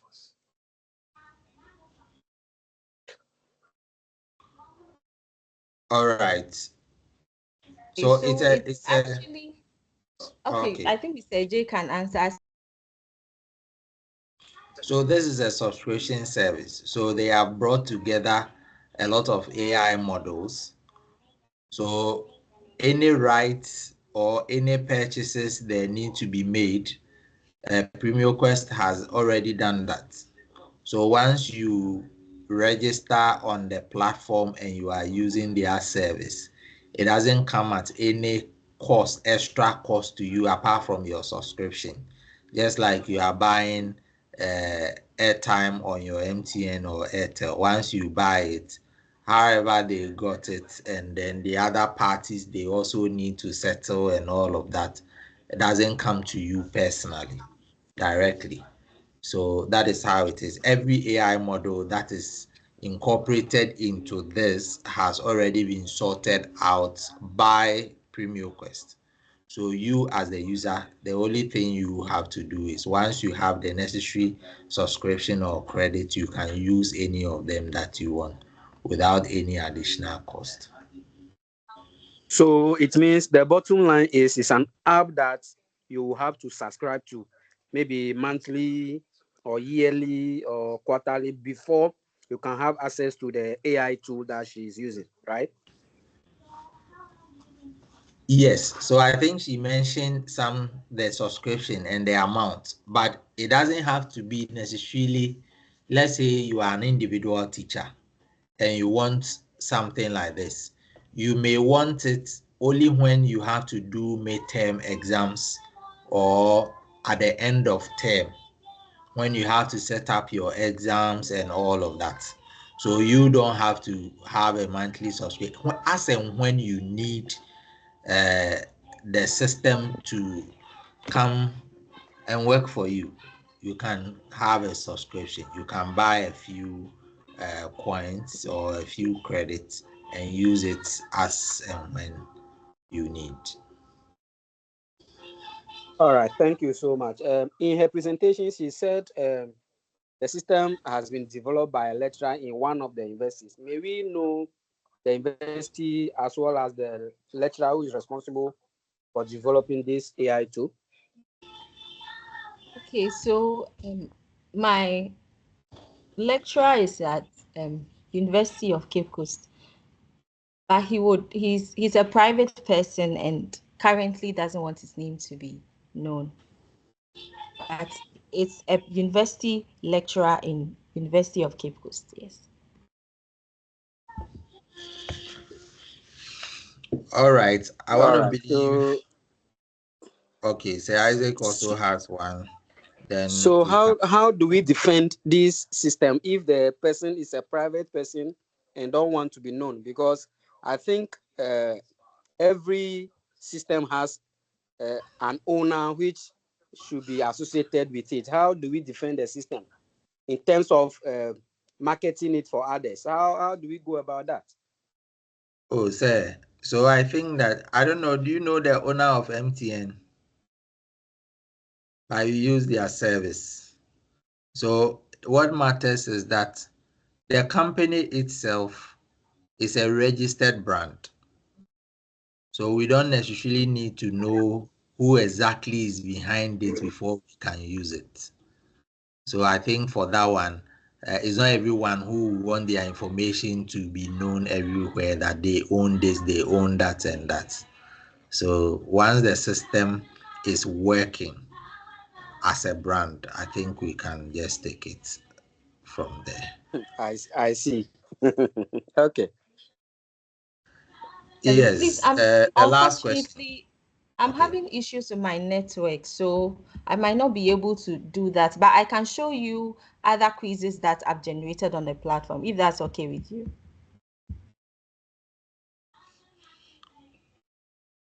Okay, quickly. We are behind time so that we can move on to the next, please.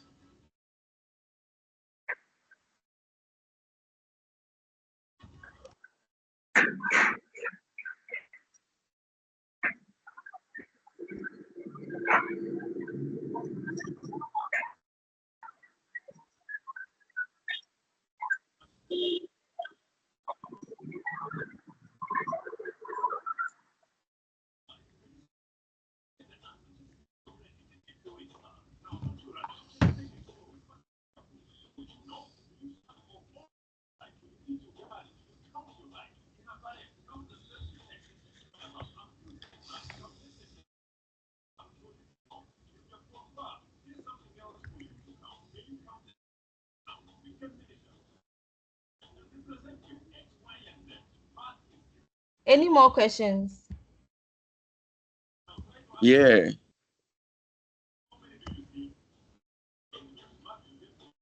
Hello.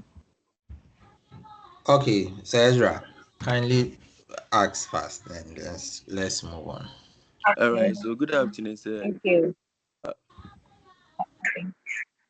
Okay, Since I'm so on I've board, been let me ask I've my. created one. So that is here. And I'm going to, if you look at it, it's English education. So the student can just start the quiz and then the student can do it. So this is an old one that I generated based on English literature for senior high school in Cambridge section. So that is the question. So when the student, so question 1, when the student looks at the questions, and then the student can just click on the answer and move on to the next.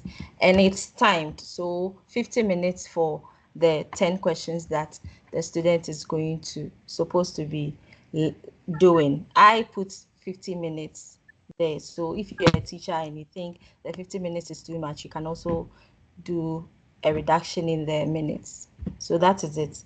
This is 10 questions about English literature for Cambridge Secondary. So I would like to stop sharing my screen. Thank you. Okay. All right. Hello. Yes, sir. Okay, last Okay. one. Good Then we'll move on afternoon. to the next Yeah. Good presentation. afternoon. I want to commend you for this wonderful innovation you are bringing to education. My question is about the monthly subscription. Suppose I subscribe. Is it possible I can exhaust my subscription before the end of the month, or it will take me till the end of the month? You know, you can bundle monthly, but your usage determines how far it can take you. That is the first one. The second one, about the subscription, you know, in the private schools, mostly the teachers we have, some of them they come, they don't end the academic year with us, they leave for school and others. So suppose I subscribe for a teacher and the person leaves, is it possible that another teacher who comes in can continue using the platform, or is there something that you subscribe for an individual and you cannot give it to another person to use? Thank you. Okay, thank you very much for your question. So the pricing, as I said, with the institutions has to do with 40 cedis per month per usage. So based on the number of teachers that use a platform for the month, and then we charge based on that. But as I said, individually, we have the 3 days, 5 days, 7 days, 2 weeks, and then 1 month package. And on that package, we have the fair use principle where you can use the platform continuously for 3 days. Just that we have pegged some amounts that you can use, but it's just so good that we've not had anybody complain that, oh, I bought 15 cedis for 3 days and I was using it at a point and you have cut me off. No, the amount that you can use, it will be enough for you. And for schools, the payment is based on the usage per month, then the charge comes in. So that is it with the pricing system. So I let hope me I've add a answered your little question. to it. Yes. So for schools, what you can do is you can have official email addresses for the various classes. Let the teacher use that official email address to sign up so that if they leave for any reason, then the next teacher who takes up, because they have the login credentials, the email and everything, can also assume using it. Once the teacher goes, then you can sign him or her out of that email address. And I believe that we should be able to find some fair balance so that the schools Yes, don't please. lose out yet. And then also we also Thank you have very for much. every school that joins, they will have a workspace. So based on your workspace, you invite your teachers on your workspace. So if a teacher leaves with their email, you can just take them off and then add the new teacher that has joined. Yes. Right. Thank you very much. I believe we'll have some more time to ask questions. We have 2 more presentations to go, each within 30 minutes. So kindly let's do, wow, it's already 2. So we'll do one. The last one is very short, which I will do. So I will invite our next speaker, Madam Belinda Amu, the head of sales and marketing for Dodge Services, to take us through a quick presentation on our third topic, which is smart schools, smart money, innovative finance models that drive digital transformation. So, Madam, you are welcome. Kindly share your screen and let's begin. Okay. All right, sure.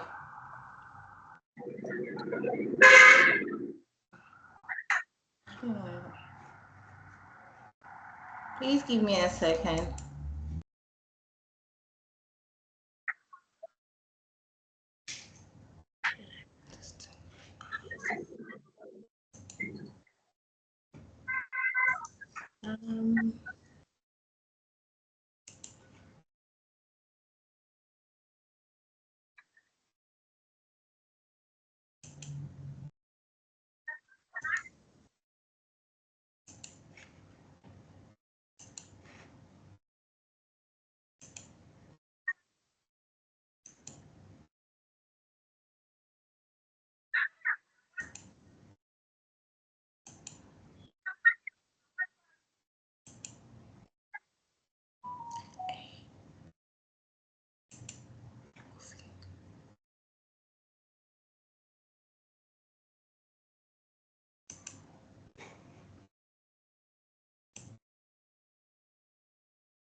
Please, can you see the screen? Hello? Hello? Yes. Yes, I'm asking if you Yes, I can can see see the my screen. screen. Okay. I can Yes, see we the can screen. see the screen. Okay, very well. So my name is Belinda from Dodge Services. I'm presenting to you our smart school fees payment plan. I want to give you a brief introduction on Dodge Services. We have a conglomerate of companies: Dodge Cooperative Credit Union, or Dodge Financials, and Dodge Health Insurance. And so this particular product is a collaboration between Dodge Cooperative Credit Union and Dodge Health Insurance.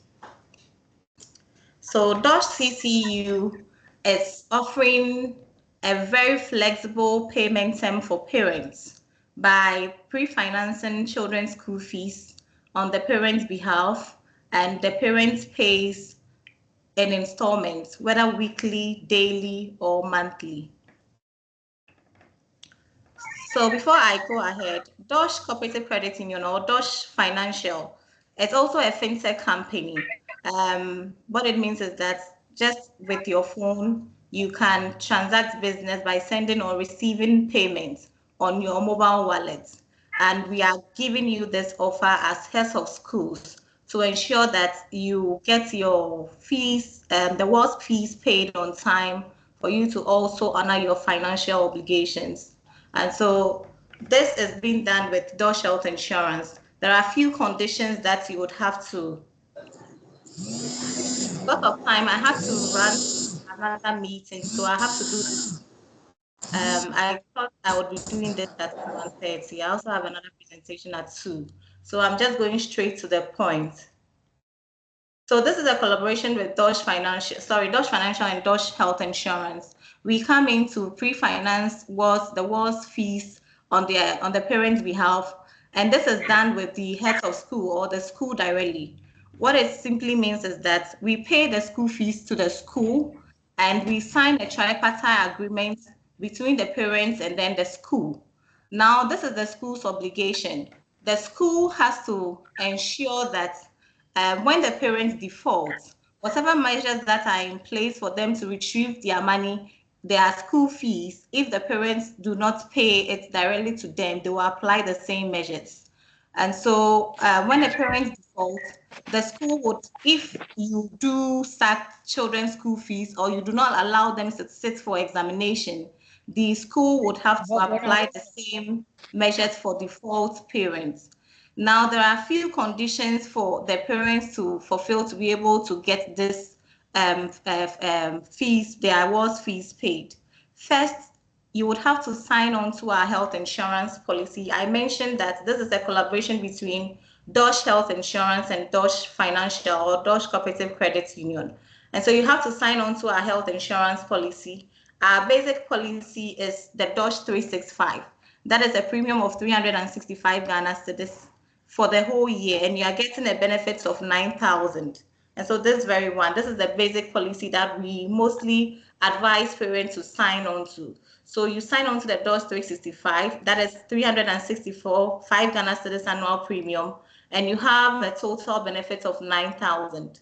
Now you can do this payment on a daily basis within a period of 90 days. So every day you'll be paying 4 cedis 6 pesos for the next 90 days. And when your ward is unwell, they can visit any of our accredited health service providers nationwide. We'll share that with you if the parents sign on, or the parents can also visit our website and they will get the list of our service providers. Then again, you also have to have an account with Dodge Financials or Dodge CCU. You also have to open an account, just like you are going to a traditional bank for a loan. You have to open an account with the bank. You also have to get an account with Dodge CCU. And some of the benefits on the account is it also gives you the opportunity to receive other loans for other needs, not necessarily school fees. Another thing too is when you're on the Dodge CCU, you can transact business, send money, receive money from all network, or send money to all banks. We are affiliated to many banks. You have your ATM as well, your checkbook, which you can transact business easily. And it just gives you the opportunity to apply for funds, not necessarily school fees, like I mentioned, maybe for business or other needs in the future. And so these are some of the benefits of having the Dodge CC or Dodge Financial account.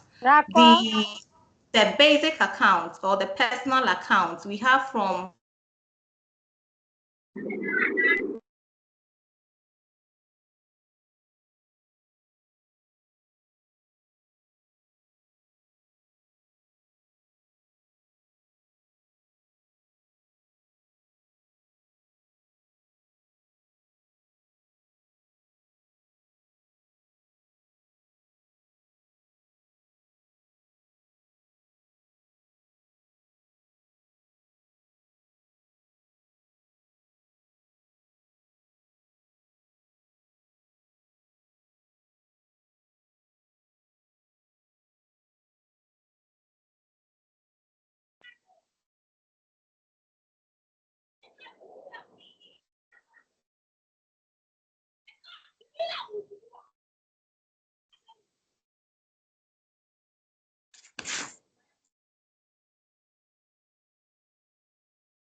Please,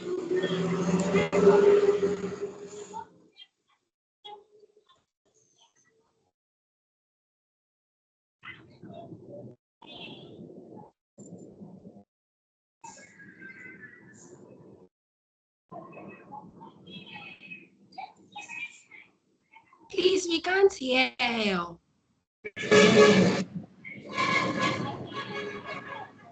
Hello. Please, I can't hear you.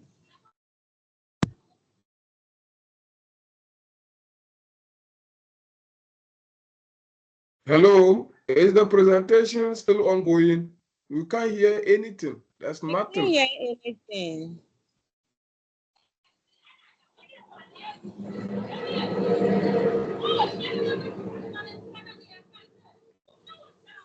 Hello. Hello. Hello. Yes, can you hear me now? Is it network? Yes, I can hear you now. Now your voice is loud and clear. For some few minutes, you'll be mute. Okay, sorry. Okay, so I'll go over it briefly. So I mentioned this is in collaboration with two companies collaboration, Dodge Financials and Dodge Health Insurance. Now, before Dodge CCU or Dodge Financial comes in to pay the wards fees, there are basic requirements, about 3 requirements that you need to fulfill before we come in to pay the child's fees on the parent's behalf. 1, you need to create a Dodge Financial account. And I mentioned the Dodge Financial account, it's 365 Ghana cedis. Just as if you are going to any traditional bank you want a loan or a facility, you have to open an account with the bank. You have to do same with Dodge Financials. The amount is 365 Ghana cedis. You do not have to pay it in full. Every day we can debit that 1 cedi for the next 364 days from your mobile money wallet. So every day they will be debiting once, just like you have an account with Stanbic, and then you'll be paying service fee, ATM, checkbook, and other things in a month. Let's say 40 cedis or 50 cedis monthly. For us, we do the debit daily, and we are also giving you an ATM. You get a checkbook. You also get the opportunity to apply for other loans, whether for enterprise, for business, or for mortgage, or even for auto. You can apply for other loans, not necessarily school fees, if you have an account with Dodge Financials. Also, another benefit on Dodge Financial accounts is that you are able to send money from your wallet to any other network at you are given a limit within the year. So whilst you have not exhausted your limit, when you send money to any network, you do not have to pay any MNO telecommunication tax. You do not have to pay any 10% or 1% or anything. You send the money free of charge. And you can also receive money on your Dodge Financial wallet as well. You can also send money from your Dodge Financial wallet to any bank accounts as well. So that is one. And I mentioned the next thing you have to fulfill is to get an insurance policy from Dodge Health Insurance. The reason why we asked that the parents should get an insurance policy is because an insurance policy is for the child. It's not for the parents. It's for the child whom Dodge is pre-financing their school fees. Now, we are doing that because if the same child is unwell, the parent will default and say they have to take the child to the school. However, if you have an insurance and the child is unwell, we have over 500 accredited health service providers nationwide, and including from tertiary hospitals, polyclinic, district hospital, private hospital, Christian Hospital Association of Ghana, their facilities, standalone pharmacies, diagnostic centers, optical and dental services. And so wherever you find yourself, you get a Dodge accredited service provider to assess. And the basic policy that we advise our parents to take for the child is the Dodge 365. Now, the names of our policy is the same as similar as the premium we charge per person per annum. So the Dodge 365, as you can see the table, where the arrow is. Premium you are paying is 365 Ghana cedis, and we are giving you a total benefit of 9,000. So this 9,000, if the child is unwell, we have outpatient limit, inpatient limit, we have medication, lab, optical diagnosis. There are detailed benefits under the 9,000 that you can assess when the child is unwell in any form. Now, we are not asking you to pay the 365 in full. You can pay this 365 Ghana cedis in a period of 90 days. So every day, we'll be debiting 4 cedis, 6 pesos from your mobile money wallet if you sign on to it. So you can, and if you have the 365 and you wish to pay it one-off, you can do that as well. And so that is it. Then again, you are supposed to pay, you're supposed to pay 10% service charge on the amount of fees you are requesting for. So assuming your child term fees is 1,000 Ghana cedis and you want to do daily payments, then it means you'll be paying 11 cedi, 12 pesos for the next 90 days. So this is the repayment of the principal amount itself. So you'll be paying 11 cedis, 12 pesos for the next 90 days. I'm going over it again. The conditions that you have to fulfill for the parents to receive these fee payments.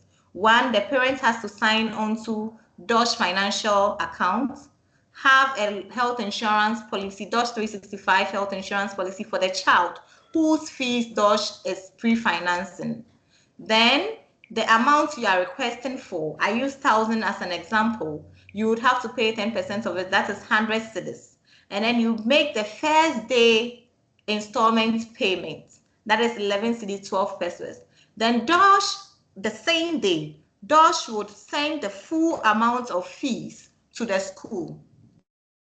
Now, what this does, as I earlier mentioned, is that it helps the schools to be able to receive their payment on time and also honor their financial obligations. It also gives the parents peace of mind. You do not have to find 60% at once to pay the fees when school reopen. And we give you the flexibility to also pay or repay DOSH on a daily basis if you wish, on a weekly basis, or even monthly. That is per choice. And so this is the good product DOSH has for our schools and then the parents. Thank you very much. All right, thank you very much. So I hope you have picked up what this service is about. Your school, the school leaders here, especially, you get to have your school fees in bulk and use it for whatever you need to use it for. Please, any questions?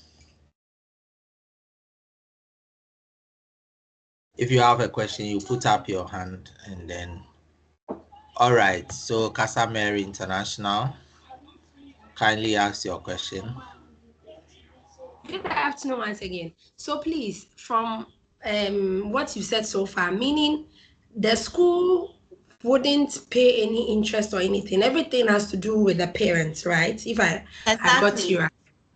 Yes, please. Secondly, yes, you know, yes, some madam. parents have this health insurance thing for their covering their family as a whole.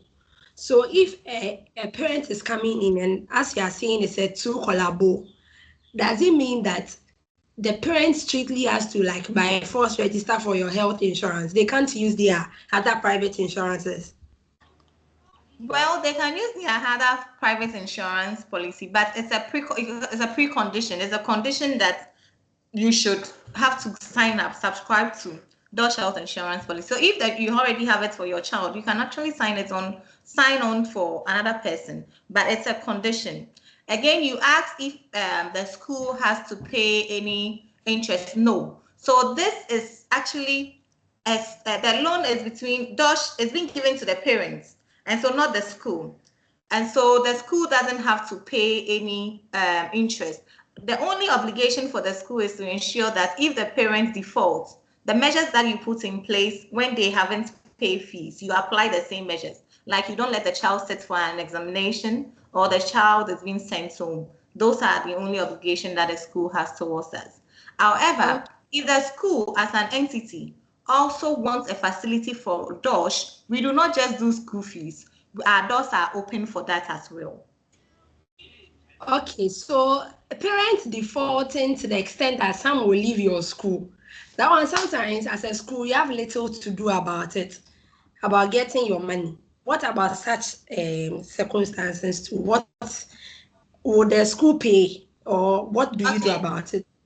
Okay, very much noted. So that is, the school does not have any responsibility towards that because the parent has to leave the school. Mind you, proud to be making the payment, we sign a tripartite agreement, and so the parent there is a contract between DOSH and the parent and the school.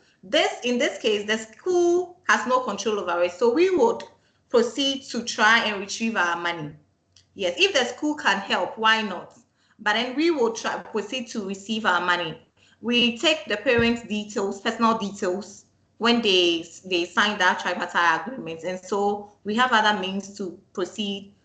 But unless if that is when the child is no longer in your school, then we would have to use other means to retrieve our money. But if the child happens to be in your school, then it means you have to apply the measures that you do apply when they haven't paid.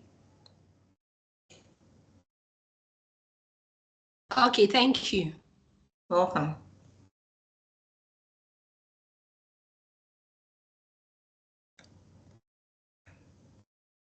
Please, my hand is up. Yes, please.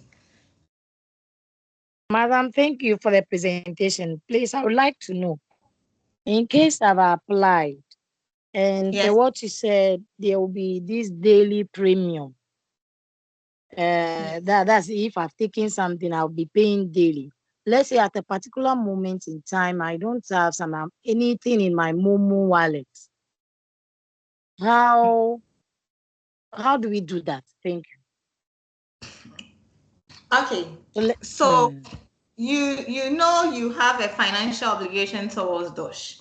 And so if you don't have anything in your wallet, not that you don't have money, you have to put money in your wallet because you know that you have a daily debit on automatic debit on your phone. So you have to ensure that you put funds in your wallet. If you do not have money on a particular day, well, you are spoiling your credit too. It also extends the number of days that you are supposed to repay us. That is if it is the loan. But if it's the other services like the health insurance, for example, the health insurance, you have 90 days to pay. So for you to assess the health delivery, if you don't pay within the 90 days, and it will take you 95 days to repay us, to pay for the health insurance, then it means you can only assess the health care after 95 days. For the financial accounts, you also have other benefits to enjoy. So if you are not paying, you are not able to pay for a long period of time, now the free charges that you would have enjoyed if you are sending money to our wallets, you don't stand to enjoy those benefits at all again. And so, but then if it happens to be the principal, the loan that was given to you or the fees that was paid, and you default, you are spoiling your credit. And if you default and it's time for examination, like I mentioned, this is a collaboration between the parents and then the heads of school. That's why we are engaging you. It is the heads of school, your responsibility to ensure that the children that have default without any reason, you do not allow them to sit for examination or you send them home if that's the measure you have in place. Okay, a follow-up question. Okay. Let's say that is the loan. If maybe I'm handicapped in maybe a day or two. So the next day, can I calculate and pay for the previous that? Yes, that is what I want to get. Okay, yes, you can always. So that even helps you to It helps you. It helps your credit. All right. Thank you very much, Auntie Belinda. So we'll continue the conversation, and any school that is interested in this service should get in touch with Quartmani Educare partners, and then we'll help you access this service. I would want to quickly run us through our last presentation, and then we'll call it a day. All right.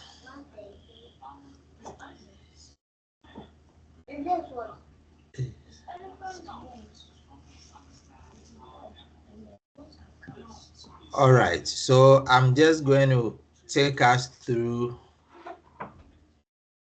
It seems my screen share is troubling.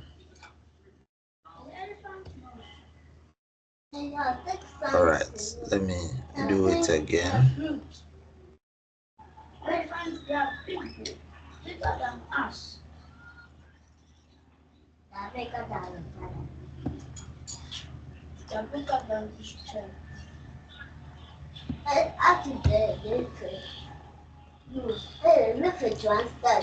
right, kindly let me know if you can see my screen.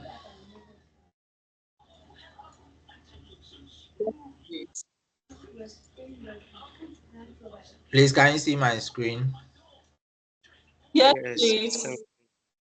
All right, thank you very much. So this will be our last presentation quickly. So we have been taking through a number of presentations on AI and the role it plays, technology generally, and how our schools can benefit. So I just want to, within a short time, introduce you to some of our other services, so that if you are in... Hello. Educare, please use the presentation full screen. Sure. Please, I cannot see your screen, sir.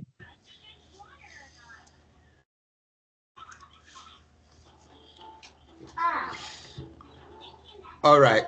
There are a few windows. I don't know. Are you using a phone or you are using a laptop, a computer? Please, I'm using a phone. Oh, okay. But you were seeing the others, right? The previous, I saw it all.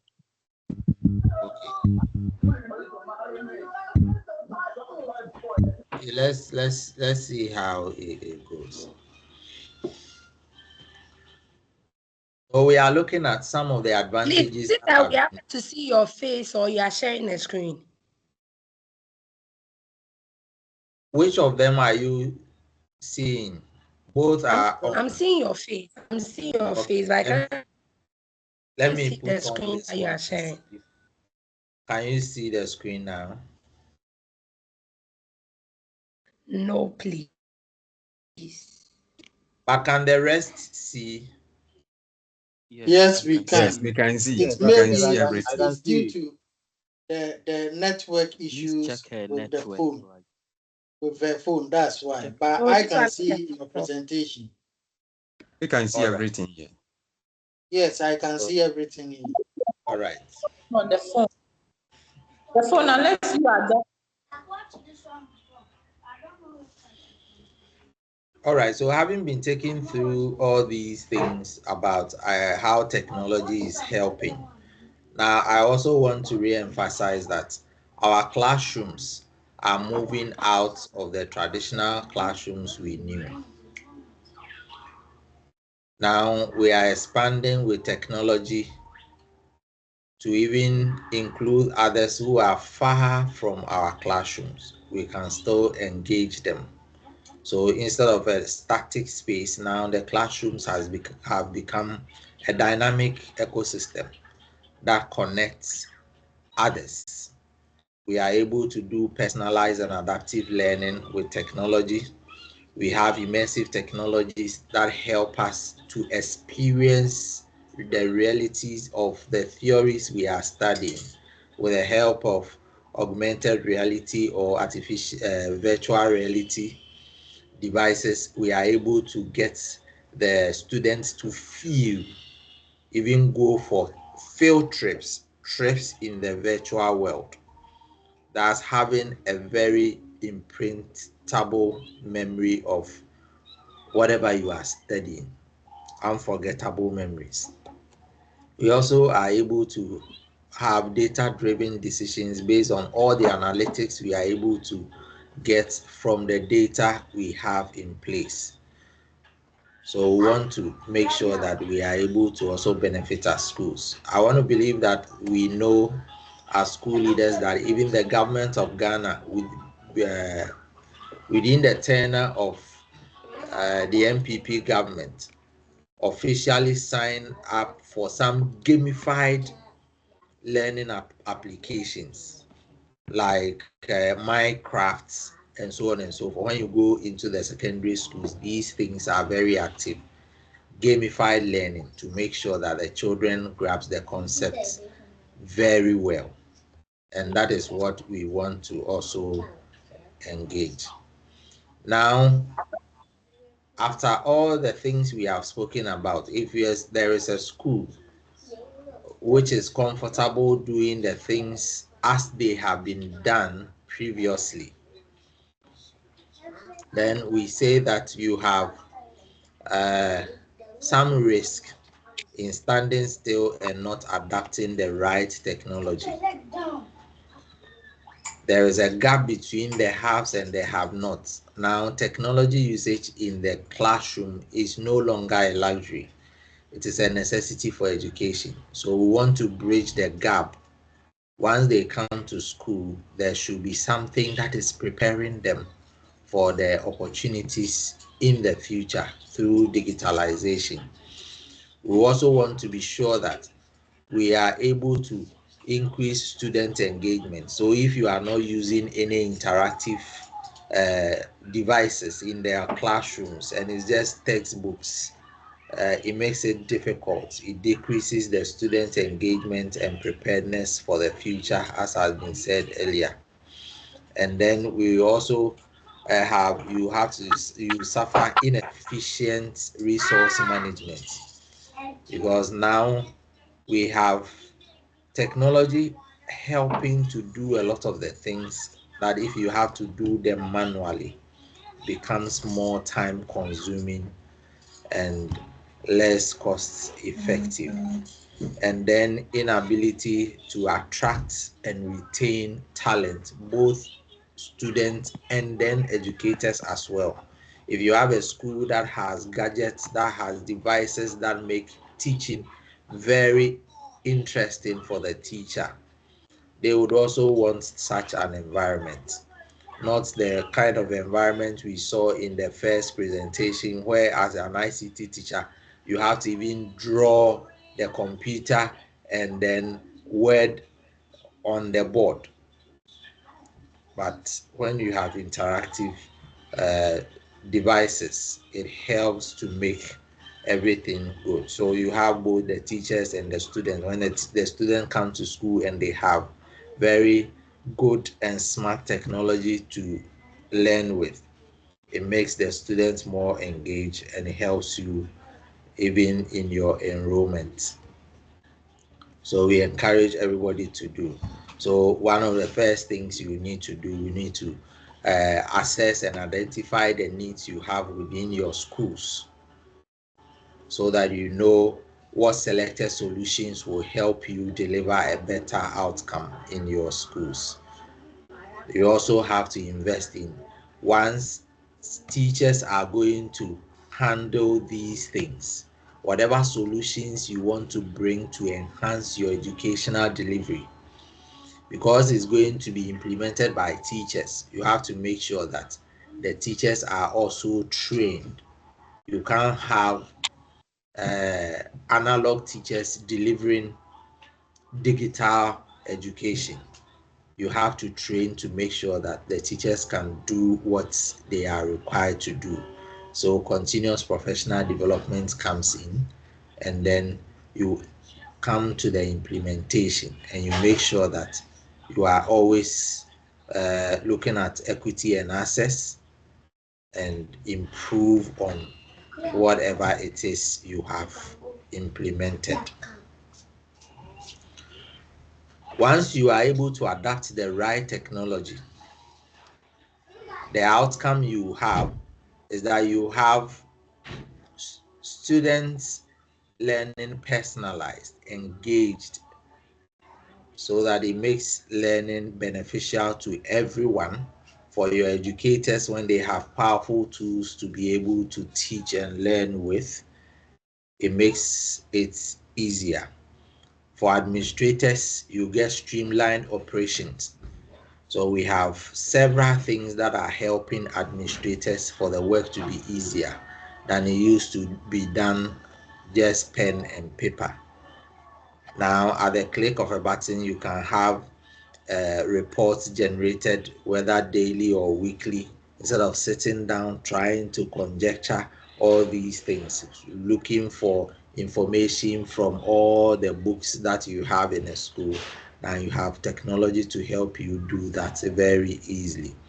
And then you are able to build a very good community within your ecosystem of education.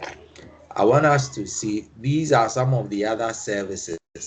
Resell Ghana is one of our partners. So we have ComputerLabs, which has been spoken about extensively. So I didn't capture them here, but it's also one of our partners. We also offer STEM training for schools. We want to be sure that by the time the children leave your school, they are able to not just use the end product of STEM, but also are able to do something. So in our STEM, we cover coding and robotics, artificial intelligence, 3D design and printing, electronics, cybersecurity, among others. And it comes as a very affordable fee from 150 if you have enrollment of 150 from either KG. Some schools prefer that their KGs are added, or from class 1 to JHS. If you have a minimum number of 150, is just 100 cedis per child per term. We also have some partnerships that build ICT labs. STEM lab. So that STEM lab comes in, we put it there for you. That comes with furniture, because STEM labs are a bit different from ICT. We want to be able to create space in the room when there is need for demonstrations. So we use foldable chairs and tables so that we can create space, or movable chairs and tables. You put in the lab and you have a duration of 5 years to pay off that money without any interest. So even though it's dollar based, once the lab is done, it is converted to Ghana cedis, and then we give you a payment plan. It comes with a trainer who will train the children or the students every time they have STEM, and then teachers who also take over after the 5 years. We also have school management platforms, cloud-based school management platforms that will help you to make the administration of your school very seamless. So from payment, right from the gates, every other thing you can do through the school management system. We also have a fee collection or payment platform that can be integrated, so that every fee go through our system. Once it does, it makes it easier for you as a school leader or owner to track all the payments that are coming. At the click of a button, you can know everything that happened within the school. That comes without any charge. You can sign up and use it as a school to do your collections. We also have self talent and career discovery clinic that we do in the schools. We want to be able to do talent-based education. So if somebody has the talent of football or sports, then we want to make sure that we give more attention in that area so that they can excel, but not force them to learn maths and science when their career aspiration has nothing to do with it. It's good to have the core or the basis, but we want to be able to focus on the strength of the children and educate them properly.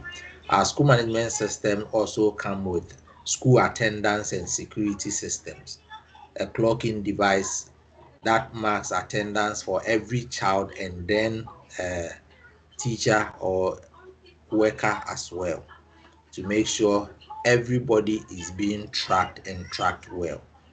Within the system, you are able to send notification to parents that their awards have arrived in school or they have left school, so that parents can keep up. If they are picked by someone, as soon as they clocked out, then a notification will go to the parent for them to know that the awards have been picked from school. Anything that is necessary for them to do, they do. We also have a partnership with Tech Aid, which is also part of the same ecosystem as was shown by ComputerLabs Ghana. So we also help them to market and distribute their Sanka device. Their Sanka device works as an intranet. So it comes with preloaded content and it can be accessed within the school by any internet Wi-Fi enabled device, whether on a laptop or on a phone. The teachers can use them as resources to teach in the classroom. Again, we also have interactive smart panels. If you want brand new in the box, we can get some for you. They come in both Android and then Windows. So you can switch between Android and Windows as you want. It makes interaction in the classroom very, very engaging. So we have this. This is a brand new one. We also have slightly used, very durable brands that you can also get to spice up the interactions in your classroom and the engagement level. Now, we have heard so much. The ball is in our court on where we want to take our schools in the next 3, 5, 10 years. And it rests on you what you want to do now. We encourage that as school leaders, let's look into the future. The current demands on education requires that we look into the future and make our children very ready. And we are here to serve you, to make sure that everything that is needed within the school environment to make learning efficient and interesting for our learners, we bring it up to you.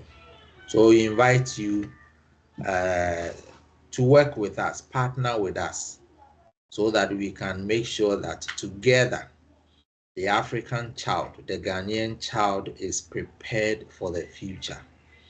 The 2050 projections of world population indicates that the African youth population will be almost 1/3 of the global youth population. It means that anywhere some work is needed by any company, the African youth will play a very key role. So even though we have them being trained here, they could become global citizens that work from any part of the world for companies. Now, remote jobs are on the increase. A lot of people are gaining jobs in other countries and working from their home countries. But if you don't have the digital skills, if you don't have that know-how, you may not be able to fit in. And this is why we are keen on bringing all the technology that are needful in the classroom to make sure that the learner today is well prepared and trained to fit the future that we see coming. Thank you very much. Please, if you have any questions, kindly ask. You can reach out to us, Educare, through any of these. We have a very vibrant Facebook page, Quartmani Educare Partners. You can connect with us. We have other things, but you can capture this screen and then connect with us. All the services that we have introduced or that have been talked about today, when you get in touch with us, will help you connect to the companies. So please, if there are any questions, kindly let them come as we wrap up for this webinar.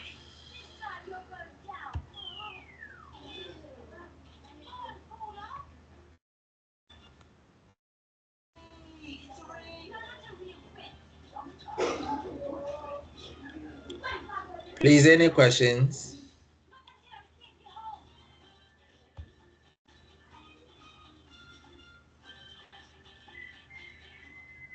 Hello.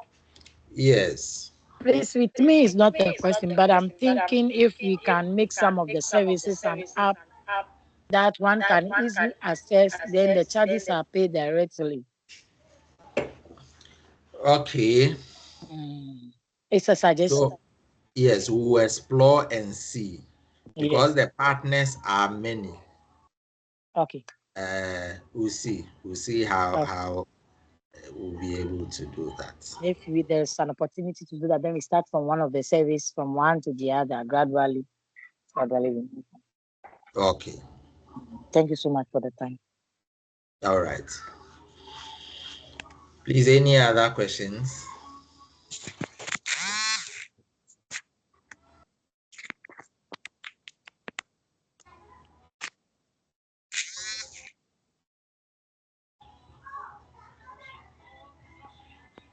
Let me stop sharing and see. Any hands? If you have any question, kindly raise up your hand and ask. Okay, Sir Isaac. Mr. J, please, I want to find out about the lab.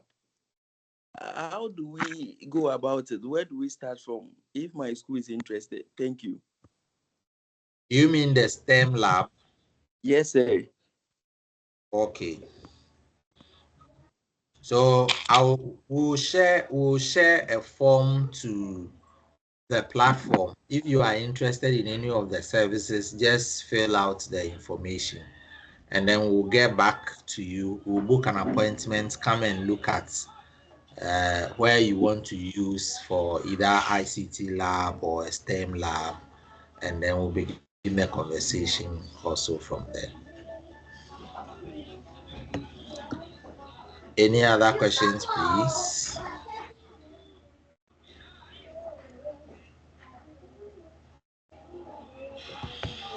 All right, Sir Sylvester. Yeah, I just want to find out with a smart panel, they're brand new and then they're slightly used with their prices. Can you give us some brief information on that? Thank you. All right, so for the slightly used, this depending on the inches, but the one I displayed is a 75-inch smart board. It's Galaxy brand, and that goes for 15,500. But for the brand new ones, we have 60. I'll share some with the price tag on it. So between 23,000 upwards, up to 70,000, depending on the size and the specs that you want. You can get some to spike your classroom. All right. Please, any other question?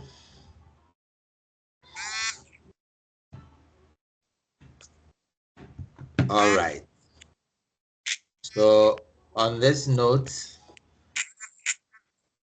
I'd want to say a big thank you to all of you for taking time off your schedules to join us for this webinar. I want to believe that we have learned some things and added to what we already know, and we will be committed to taking action to make sure that our children get the best in terms of learning environment and access to tools and devices that will help them build the necessary digital skills to be ready for the future that is being revolutionized by AI or technology. We have exceeded our time by almost 30 minutes. Thank you for having the patience to wait up until this time. God bless you, and we hope that the next time we invite you to share knowledge of what is going on and what we need to do, you will join us, you will participate in this. I also want to say that we do Educare, Quartmani Educare partners offer training services. So some of the trainings, we'll share them with you. If you are interested, then you can also subscribe or join some of these trainings for an improved education delivery in our classroom. Thank you and God bless you. Because we began with a prayer, I think it will be appropriate that we end with a prayer as well. So can we have, if we have any Muslim around who would want to do for us the closing prayer, that will be fine. In the absence of any imam here, then we'll do another Christian prayer. So please, who would want to pray with us? Please, let's pray. All right.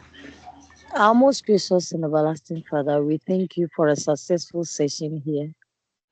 That we ask in the beginning that you be with us, give us the in-depth knowledge. We can see and testify that indeed you have done that for us. We thank you for a successful journey. And we equally thank you for the life of the presenters for this very session. We pray that may you give us the grace to do exploits, that our learners and next generation be blessed in Jesus' name. Amen. Amen. Thank you. And let me mention that we recorded the session, so we'll share it. Our digital men, Sir Simon and Eben, also were on the call. If you need any digital marketing services, Google plotting for your school or website development, get in touch with us. We'll connect, we'll let them help you do any of these things at a very affordable fee. Thank you, and God richly bless you. Have a wonderful day. Thank you to Educare. Thank you. You've done so well. Talk later. All right. Thank you, Auntie. Thank you. Can I